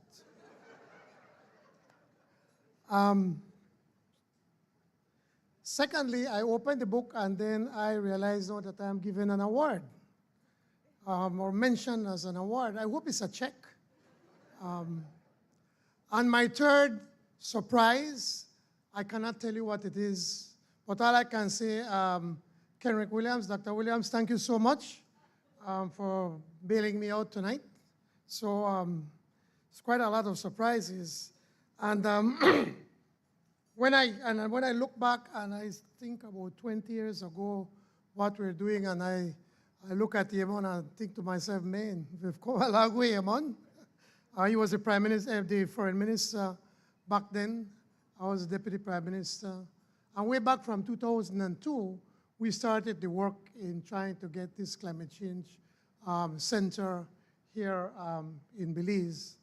And never in my life, in my world, was I ever thinking that 20 years later we'll be here celebrating this important milestone as the Prime Minister of Belize. And it humbles me. It humbles me to see that that work that we were doing way back, we were so young and so energetic and so full of vigor and wanting to change the world, that here we are celebrating. And certainly, Dr. Kenrick, sir, thank you so much. You know, this gentleman left his work in the United States, Kenrick Leslie, left his work in the United States, a very successful and accomplished scientist, to leave that, to come to Belize, to try to set up a center, a climate change center, with no money. We take true grit, a lot of guts, true grit, and love for your country and your community. And Dr. Leslie, we will never, ever forget what you've done. And I don't think we'll ever be able to repay you for us, for what you have done. And that here, 20 years later, we're celebrating the work of the 5 Cs here in Belize. And to my friend Philip, Prime Minister Pierre, sorry to calling you Philip, but I do see you as a friend. I'm very pleased that you took the time out to be here with us here in, I was about to say Orange Walk. I don't know why you can't say Orange Walk, but here in Belize. And the senator is right. Once you drink the water, you have to come back. And don't worry, I'll put in a word for you with Prime Minister Motley. We meet quite often. And so I'm glad that you found the time to be here with your team and the other visiting members from the Caribbean.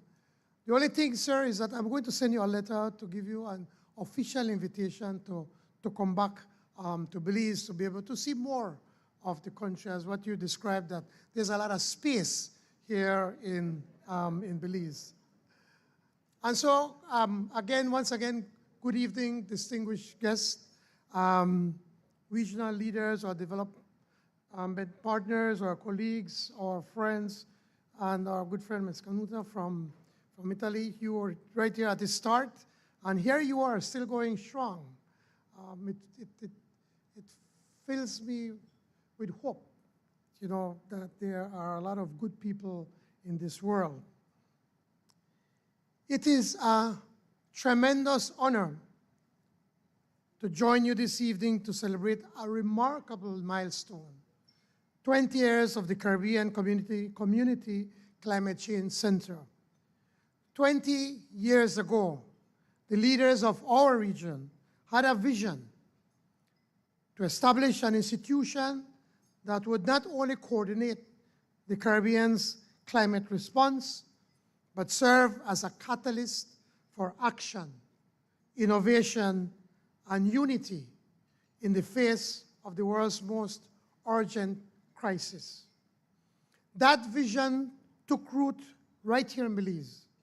And today, the 5 Cs stands as one of the Caribbean's most respected and impactful institutions, a center that has helped our nations build resilience, access critical financing, and elevate our collective voice on the global stage. From pioneering climate data systems and adaptation tools to supporting countries in mobilizing hundreds of billions of dollars in climate finance, the center has changed the trajectory of how we, a small island and low-lying coastal developing states, prepare for and respond to climate change.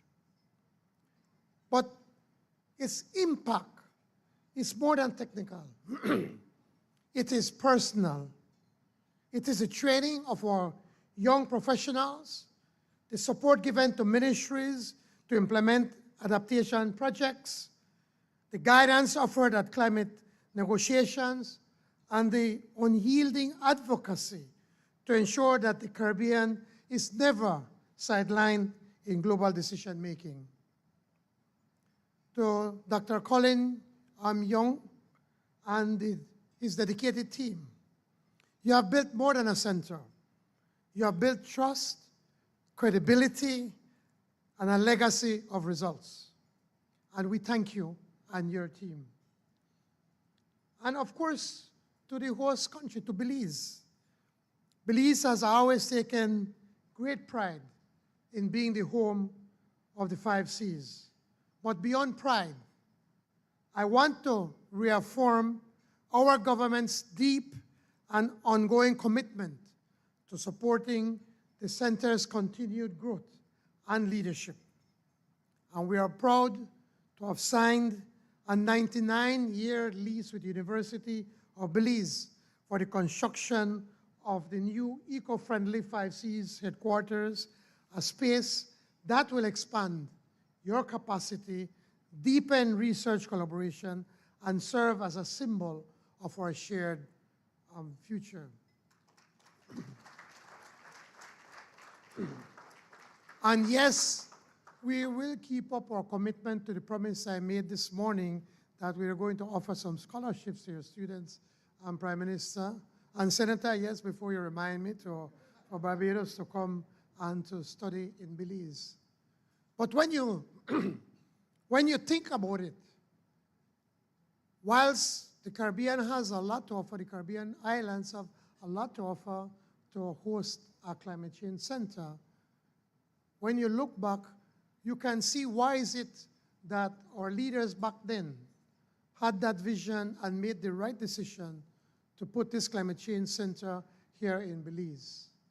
We have it all. We have the second largest barrier reef in the world.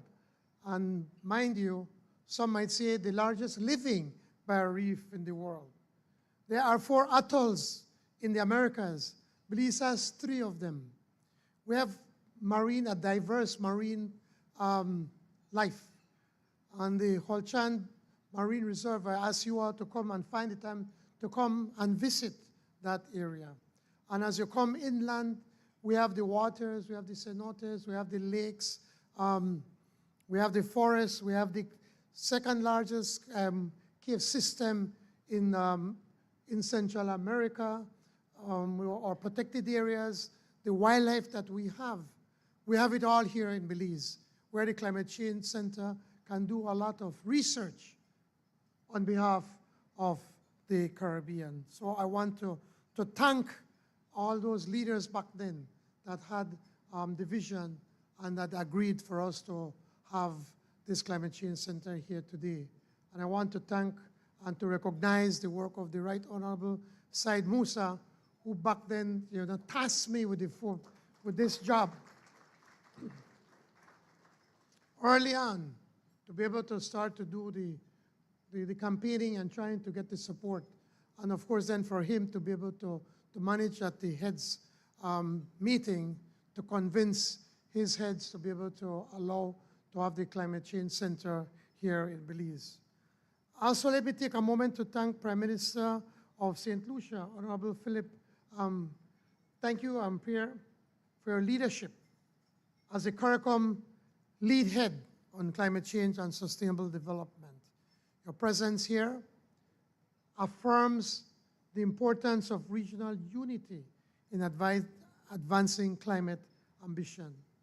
To our regional partners, development allies, academic institutions, and the many individuals who have walked this 20-year journey, thank you.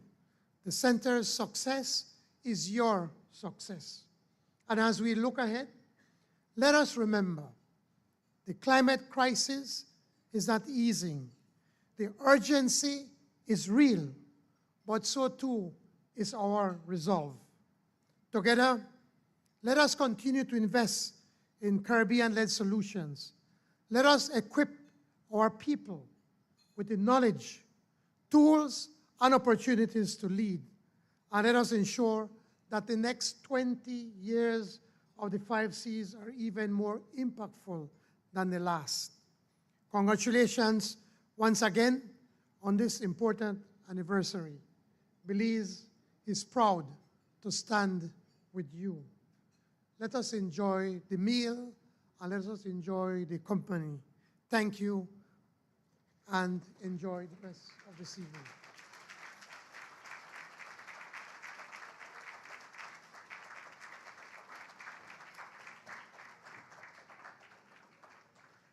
Thank you, the Honorable Prime Minister Briceño, for not only lightening the mood with your warm humor, but also offering such a glowing report card to the 5 Cs. It's moments like these that we're reminded that leadership can be both powerful and personable. So, they say timing is everything, and nothing tests a leader's courage like being the only thing standing between a Caribbean crowd and its food. So I want to say that, Prime Minister, that deserves a standing ovation, if nothing else, or at least the first plate of rice and beans, all right? Ladies and gentlemen, dinner is served. Do enjoy. And I think we have the lovely Mr. Chris Bradshaw, who will be giving you the saxophone royal treatment for your dinner tonight. Do enjoy.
We apologize. Just a short, quick housekeeping.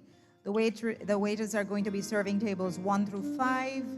We kindly ask table 10 and 7 to go over to the buffet area.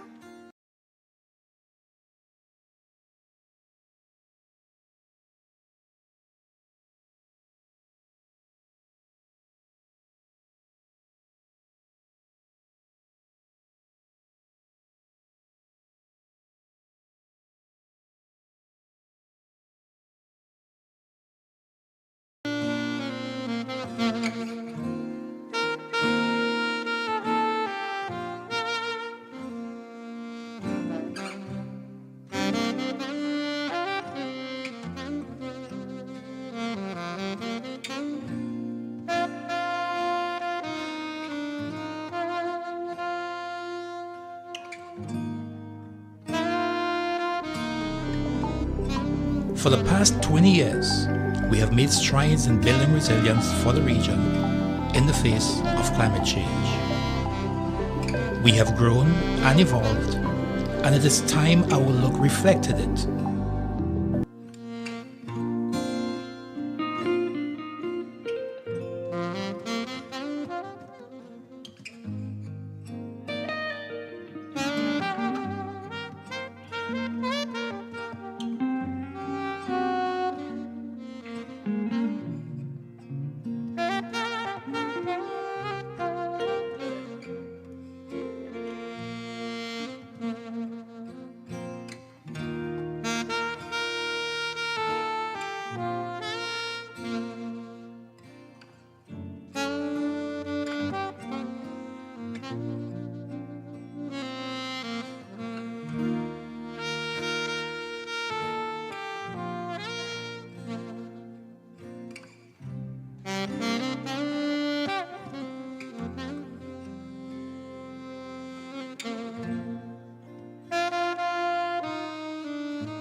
Just to remind you that we have 2 stations, one on the left and one on the right. Please feel free to use both. Thank you.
Thank you, Chris Bradshaw on the saxophone, providing us with an amazing musical experience to match the wonderful dinner tonight. My Caribbean family, I know today has felt longer than a carnival, Monday after Juve, right? And you guys are probably soon gonna be negotiating with a food coma. So please stay with me. Now that we have broken bread,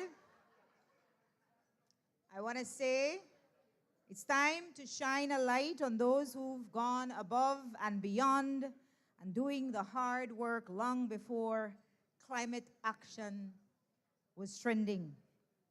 So let's bring back some energy as we begin the awards ceremony part of our night. We'll call on stage Minister Sean Edward to do the honors of presenting our service award.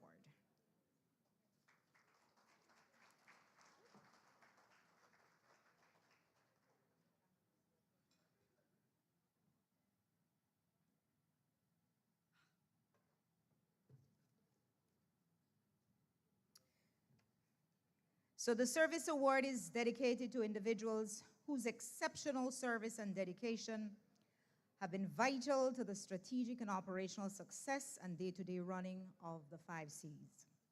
These individuals work tirelessly to ensure that the 5 Cs functions smoothly and efficiently, contributing to its growth and the achievement of its strategic objective.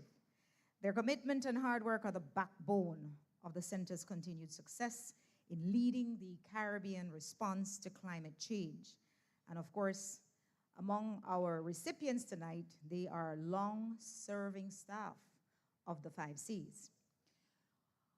Our first awardee goes to Dr. Mark Bino. He's been with us from 2004 to 2018 and 2021 to 2025.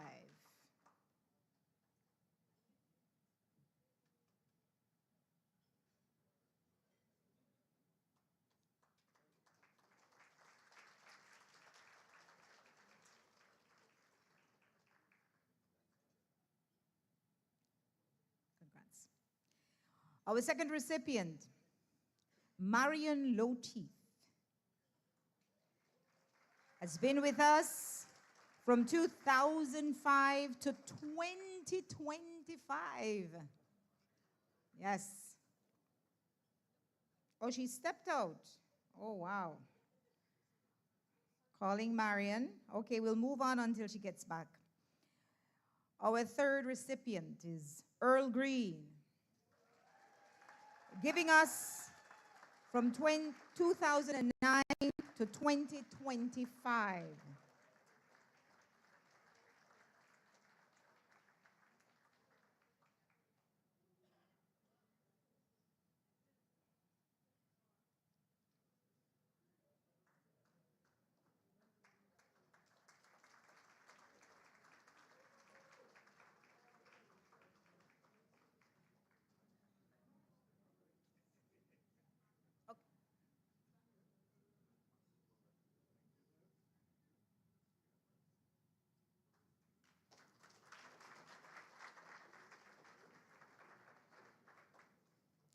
Marion Loteef, we now call you onto the stage to receive your award.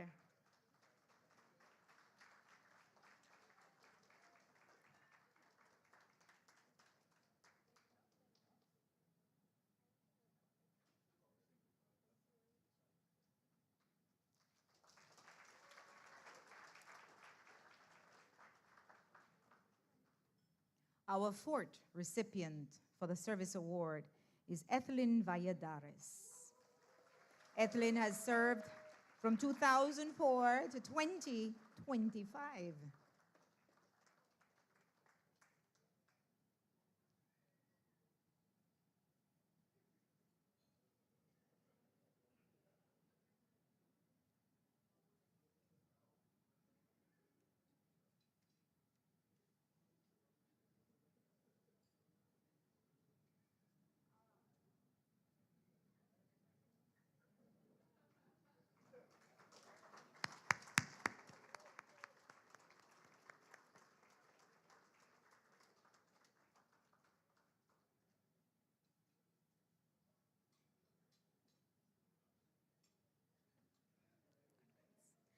And rounding out the service awards, we have Gregory Maguire. From 2004 to 2025.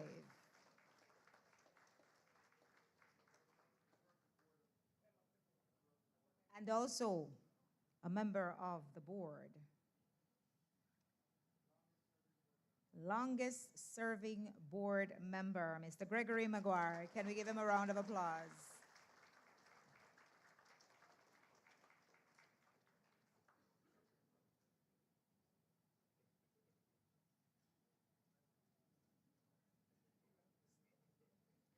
A round of applause for all our awardees, our long-serving staff at the CCCCC. So we move on to the Spotlight Award, and I'd like to call on stage to help us honor our recipients, the Honorable Dr. Chantal Monroe Knight.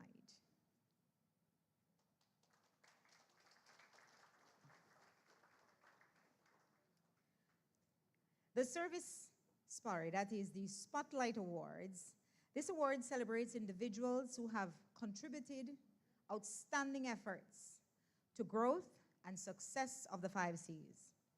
This award celebrates those whose efforts have brought awareness and visibility to the work of the 5 Cs and the delivery of its mission. We call on stage Dr. Doniel Kane.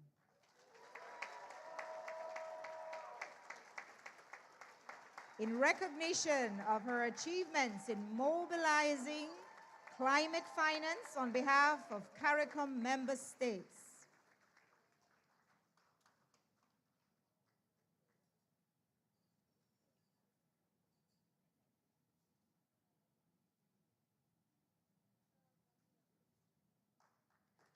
Thank you, Dr. Doniel.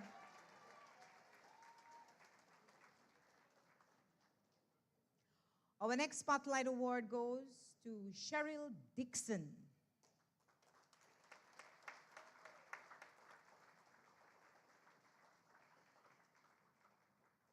And Cheryl receives her award tonight for her distinguished service on the Board of Governors, being instrumental in securing funds for the 5 Cs Clearinghouse, providing funding for the establishment of the DEN Program Development and Management Unit, the PDMU.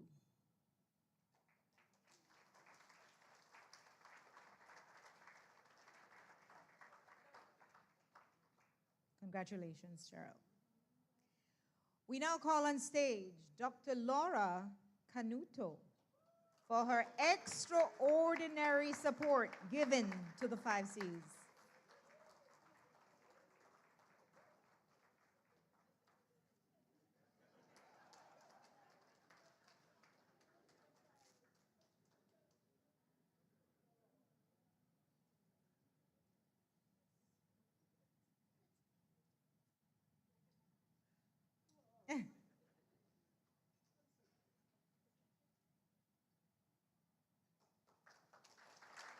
Congratulations, Dr. Canuto, a daughter of the sea.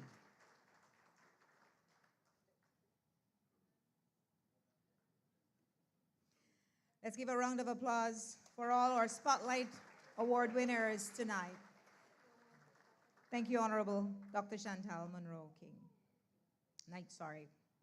So we move on now to the Partnership Awards. And we ask Dr. Colin Young to come on stage to help us with the handing over of these awards. This award honors outstanding collaborations and strategic alliances that have significantly enhanced the 5 Cs' reach and effectiveness and capacity to deliver on its mandate.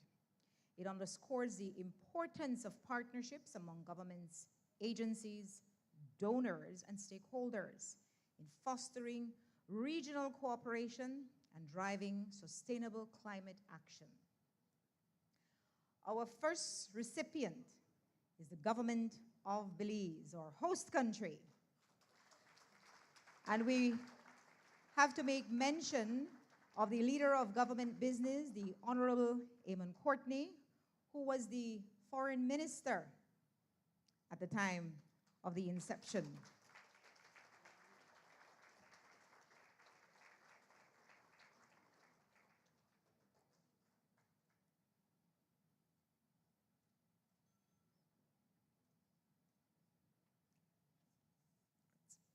We'd also like to mention the ambassador, well, Carlos Fuller, who at the time was the chief Met officer.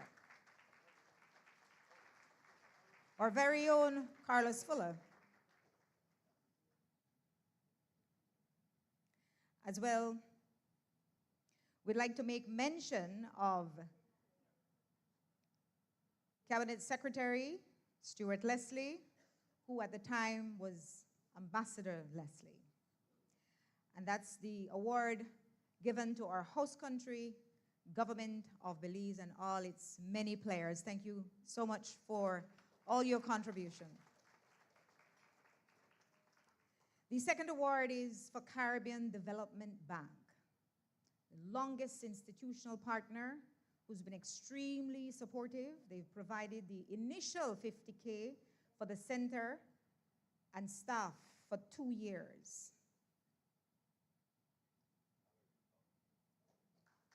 A round of applause for the Caribbean Development Bank.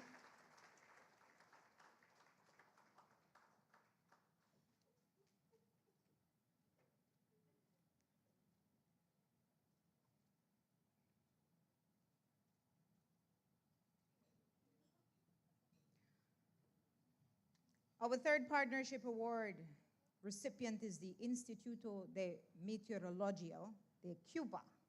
I hope I said that right. I didn't, right? I messed it up? I messed it up. A little past 50? Okay. Please forgive me. The ambassador is here on behalf of the Meteorological Institute of Cuba. And early work in conducting downscaling of global climate models to regional climate models, and for being a key part of the Caribbean Weather Impacts Group, the CARIWIG. Thank you.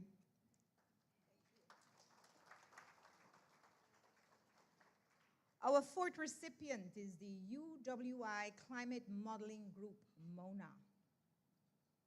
And they have long strategic partnership with the 5 Cs in advancing the institutionalization of climate modeling within UWI, resulting in generation of regional climate models to guide evidence-based decision-making. Yes, very important work.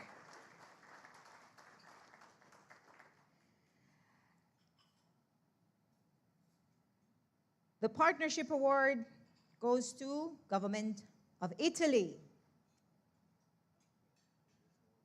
But there's no one here to receive it, so we will just honor them in their absence and say that they have provided the first grant to the 5 Cs to operationalize and put it firmly on the road to success. The government of Italy has since provided the region with over $6 million for climate resilience work and $500,000 for the 5 Cs LIDAR initiative. Round of applause for the government of Italy. We honor our 6th partnership award as the government of Australia. Again, Australia is not with us tonight, but they have provided the first substantial grant for institutional strengthening. They provided the 5 Cs with $5 million that allowed it to build out the structure that is now in place. Ladies and gentlemen, please give a resounding round of applause to all our partnership award recipients. Thank you, Dr. Young. I'm going to invite the Honorable Prime Minister Pierre to join us on stage to assist us in giving out our Builders Awards.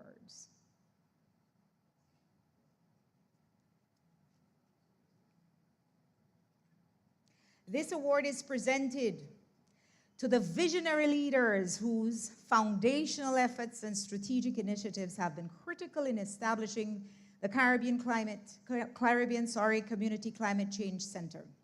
Their unwavering commitment and leadership have laid the groundwork for regional climate resilience, fostering cooperation and sustainable development across the Caribbean.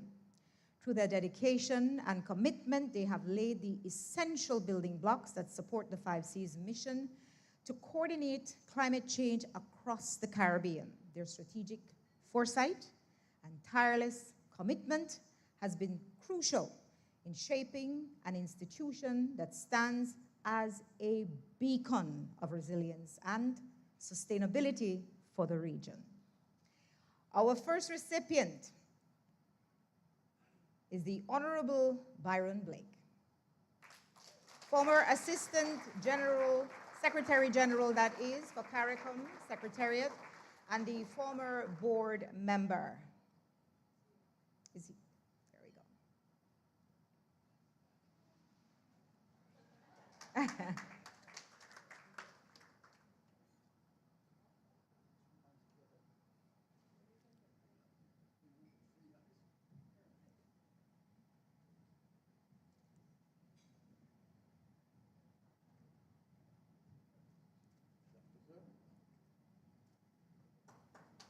A round of applause.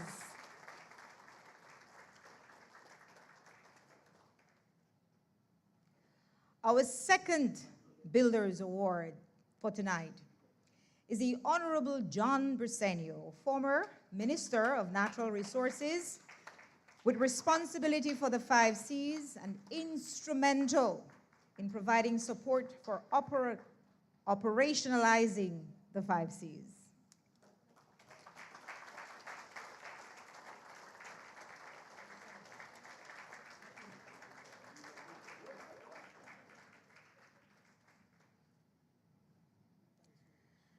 And rounding out our third Builders Award is the Right Honorable Said Musa, who unfortunately could not be with us tonight, so we will ask the Prime Minister to receive it on his behalf, for fighting to get the center established in Belize as host country.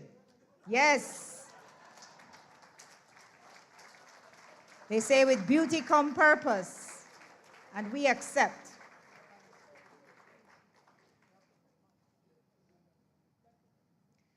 Thank you, Prime Minister. Thank you, Prime Minister.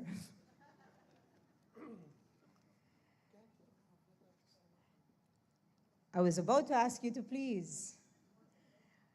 We have the Lifetime Achievement Award to be handed out by our very own Prime Minister, the Honorable John Briceño. This prestigious award recognizes individuals whose long service, dedication, and extraordinary contributions have profoundly advanced the mission of the 5Cs.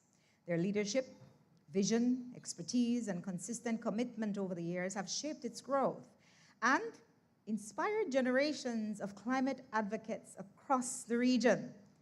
This award celebrates their unwavering commitment to combating climate change and their pivotal role in fostering long-term strategies, strategic partnerships, innovations, and initiatives that ensure the survival, growth, and evolution of the 5Cs. We call on stage for our first Lifetime Achievement Award recipient, the Dr. Kenrick Leslie, first Executive Director of the 5Cs. And the Godfather, please, a standing ovation. An honor and a privilege, Dr. Leslie.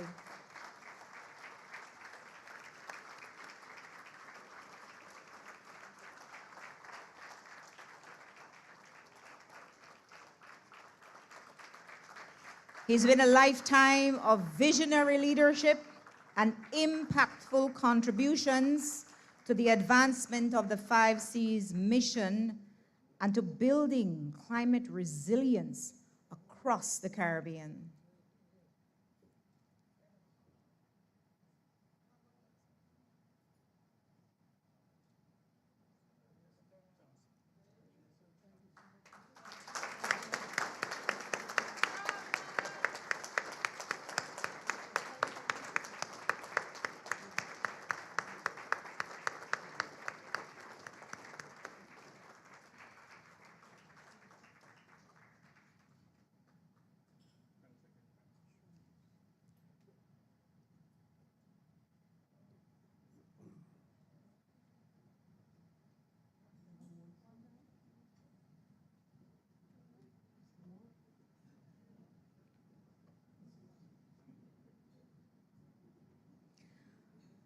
Our second Lifetime Achievement Award recipient goes to none other than Dr. Ulrich O'Donnell Trotz, the first Science Advisor and Deputy Executive Director. In recognition, Dr. Trotz, of your foundational role in establishing the 5 Cs to lead the Caribbean's climate agenda. We have his daughter receiving his award on his behalf.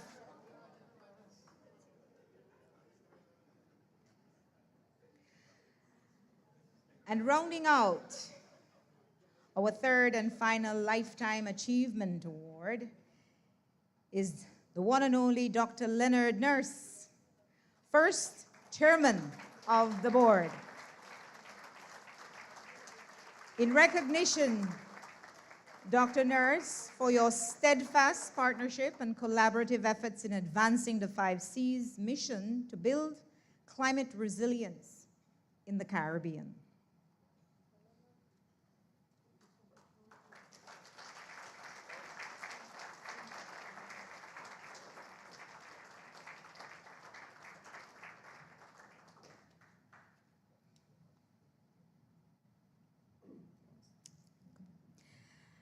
And Prime Minister, we ask you to stay with us just a little longer.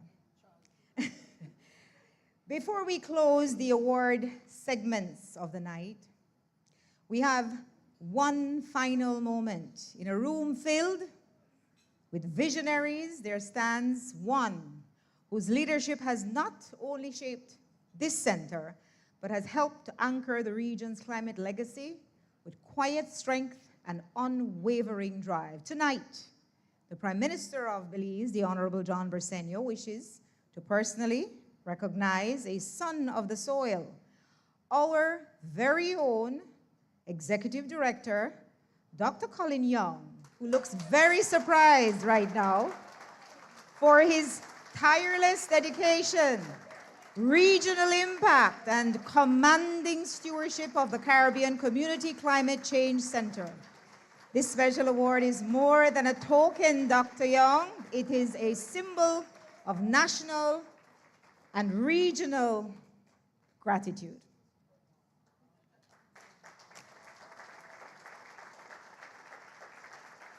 It's in recognition of your exemplary leadership, innovation, and unwavering commitment to advancing climate resilience, sustainability, and awareness across the Caribbean. Your dedication, Dr. Young, serves as an inspiration and model for transformative climate action. Prime Minister, we're going to ask you to say a few words to Dr. Young. Impromptu, the floor is yours. I had already said everything to him already, but I was telling him I wish I could say that a check is going to follow up, but that's for the board to decide. But certainly, Dr. Young, thank you so much. On behalf of the Board of Directors, on behalf of all the people of Belize and the Caribbean, we want to thank you so much for that exemplary work that you have been doing. I know it must have been a daunting task to take over the 5 Cs, especially after Dr. Leslie, with the work that he did. And I know that you felt that it was big shoes that you have to fill in. But you've done very well, exceedingly well. And we see now the Climate Change Center, the 5 Cs, to continue to grow and to move in the right direction. And so once again, I want to thank you so much for the tremendous work and the vision that you have passed on to the 5 Cs. Once again, congratulations. Keep it up.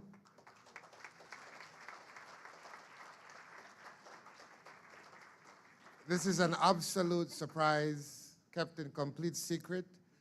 And I want to say that I take this award on behalf of the professional women and men and hardworking staff of the 5 Cs. So thank you. It is because of you that this has happened. And the Prime Minister just whispered in my ear, based on the tour of the 5 Cs today, he says it's mostly women. at the 5Cs, and no offense to the men, but I said perhaps it's because they get the work done. So, but thank you.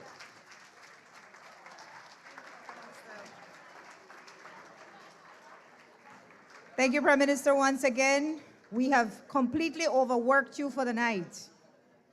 Congratulations, Dr. Young. Your legacy continues to inspire this region and beyond.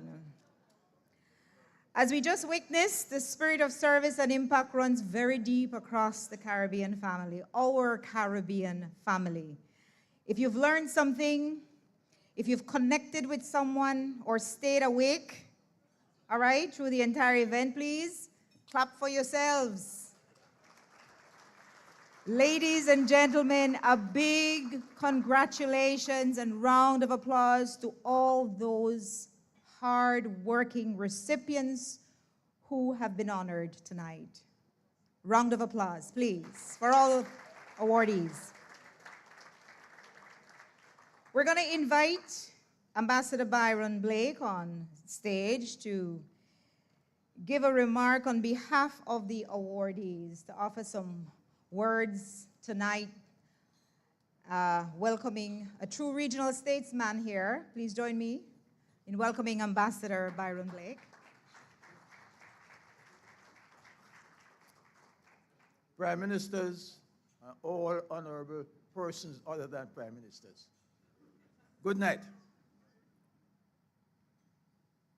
The 1st of January 2025 marked 53 years since I made the mistake of saying that I am speaking on behalf of somebody else and myself.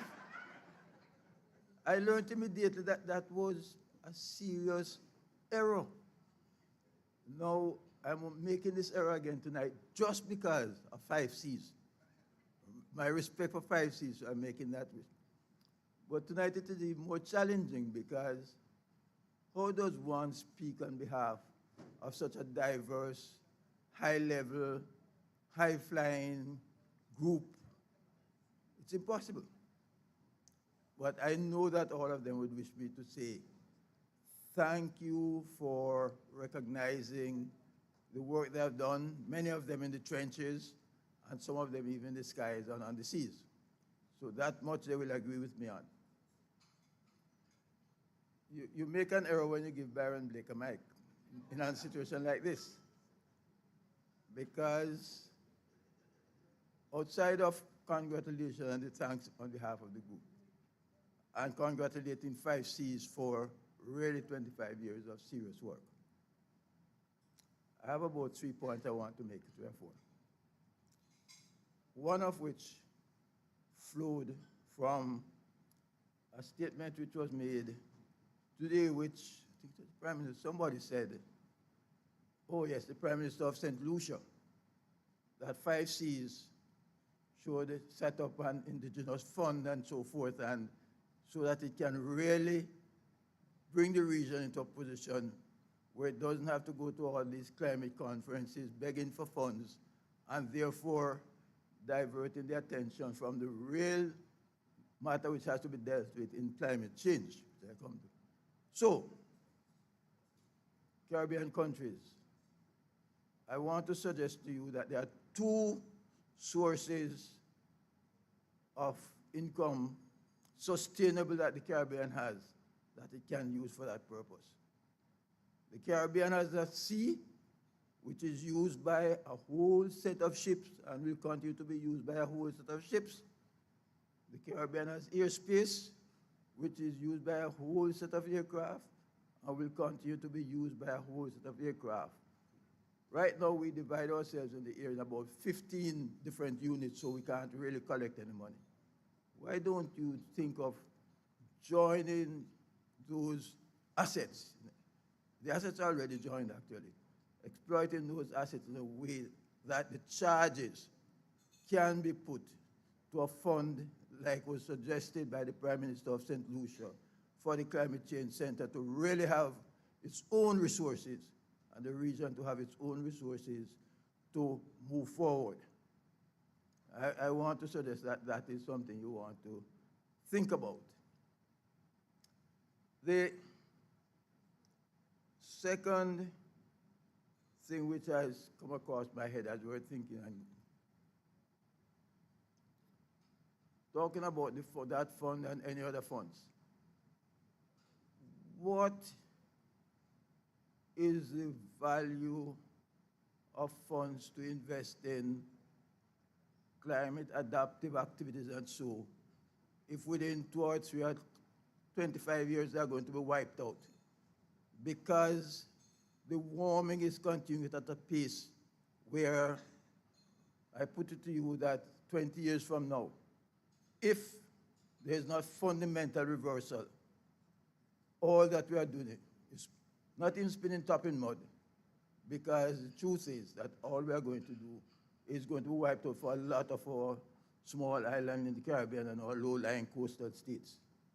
So, I want to put it to you that 5Cs and governments of the Caribbean, when you go to COP30 in Brazil, the only one mission you should be going there with is to say that if the major emitters are not going to commit to reducing very spectacularly the rate of emissions, that there is just no point in you continuing, there's no point in anybody giving out funds.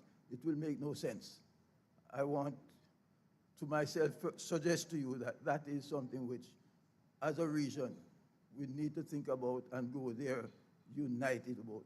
Otherwise, you're really wasting all the money and all the talent of all the scientists who are trying to do things to show what is going to happen and then to see it happen because there is no action to prevent it from happening. Let me not abuse you anymore. There are a couple of things I want to say, but let me not abuse you anymore. The only other thing I say, Prime Minister, you're going for a center this morning, and I want to now commit you to agreeing that that center will be the Dr. Kenneth Leslie Center for Climate Change and Sustainability in the Caribbean. Thank you.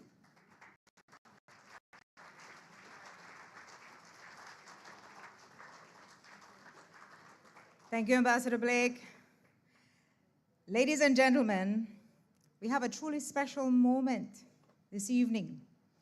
Tonight, we celebrate not one, but 59 years of love, partnership, and steadfast support between Dr. Kenrick Leslie, the visionary architect behind the 5Cs, and his devoted wife, Marlene Leslie. A little bird told us that you guys are celebrating your wedding anniversary, 59 years. For nearly 6 decades, they have shared life's journey, standing together through triumphs and trials. Dr. Leslie, Marlene, your 59th year together and counting are a remarkable legacy of unity, strength, and gracious commitment. On behalf of everyone here tonight and the entire Caribbean community, we offer our warmest congratulations and deepest admiration. A round of applause.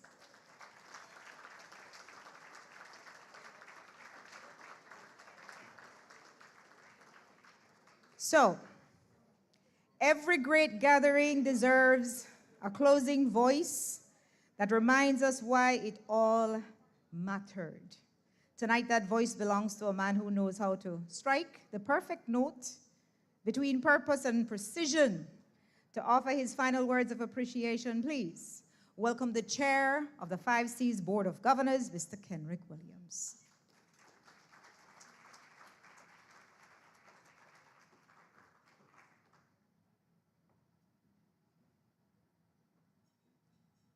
Thank you very much. Who gave you that script? You wrote it. Oh, excellent. Good evening. And I certainly know that I stand between you and the next glass, your pillow, your bed, all the wonders that stands next. So I shall not take much of your time, but as the 5Cs, and in wrapping up such a lovely evening and a lovely 2 days of celebrating the hard work, celebrating commitment, celebrating dedication, we certainly want to extend gratitude to some key people. So tonight, we don't only gather to celebrate, but we gather to give thanks, as you've heard. 20 years ago, the vision for a Caribbean institution that would lead our region's response to the greatest challenges of our time, climate change, was brought to life. And today, that vision stands tall, not only in infrastructure, but in regional leadership, scientific excellence, and unwavering commitment. On behalf of the Caribbean Community Climate Change Center, I offer heartfelt gratitude to all of you who have walked this journey with us. I certainly then have to give gratitude to two important climate champions in our region. First, of course, to Prime Minister of Belize, Honorable John Briceño. Thank you, Prime Minister, for your unwavering support for the center and for your commitment to climate action. As the host country of the 5 Cs, Belize has provided not just a fiscal home, but a political and diplomatic foundation for our work to flourish. Your presence and leadership this evening affirms your dedication to resilience, sustainability, and the role of regional institutions in securing our collective future. To our visiting Prime Minister of St. Lucia, Honorable Philippe Pierre, who serves as CARICOM lead for sustainable development and climate change. Prime Minister, we're certainly honored by your presence. Your consistent advocacy on the global stage and your efforts to mobilize regional unity around climate action have inspired and strengthened our mission. Thank you for standing with the center and the people of the Caribbean. To the government of Belize, our host for the past 20 years, we extend our sincere thanks for your continued commitment. And I said earlier today, every time we go knocking, the government of Belize responds, and we're very, very grateful for that. To our development partners, your generosity has helped us transform ideas to action, building systems, tools, capacity, and voices for climate action across the Caribbean. To our academic partners, including the University of Belize, thank you for deepening our foundation in research and innovation and for investing in the next generation of climate leaders. Of course, to our Board of Governors, whose strategic oversight and dedication continue to shape our path. Your leadership certainly has been invaluable, and tonight we honor some of those board members and their role in driving the organization forward. To the staff of the center, both past and present, ladies and gentlemen, please allow me to ask the staff to stand up because, as Dr. Young said, this is a celebration of the staff. Their dedication, expertise, please stand, staff, so you can be recognized. Your dedication, expertise, and quiet resilience you bring to the work every single day is what makes the center more than just an institution. Your work is what makes the center a movement, and for that, we are grateful. Tonight, we also honor those who have gone above and beyond, those recipients of the 5 Cs 20th Anniversary Awards. Your contributions have built not just a center, but a stronger, more resilient Caribbean. So as we wrap up and enjoy the wonderful food, music, and fellowship tonight, let us remember this banquet is not just a celebration of the past 20 years, it is a toast to the future. So you have some champagne, some of you may have already slurped, but if you do have in front of you,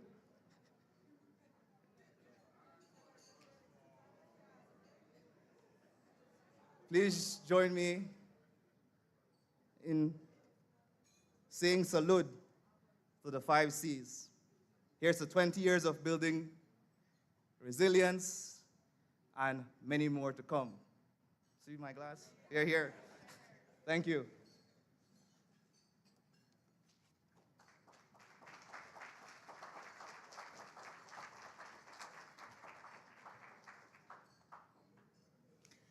Thank you, Mr. Williams. for sealing this night. And with that, we officially bring this powerful evening to a close. As the world shifts, we don't shrink, we stand.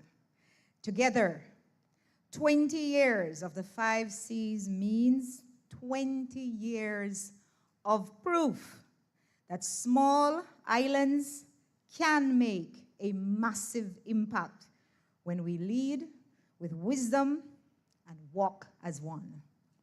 My name is Indira Craig, Belizean by birth, Caribbean by calling.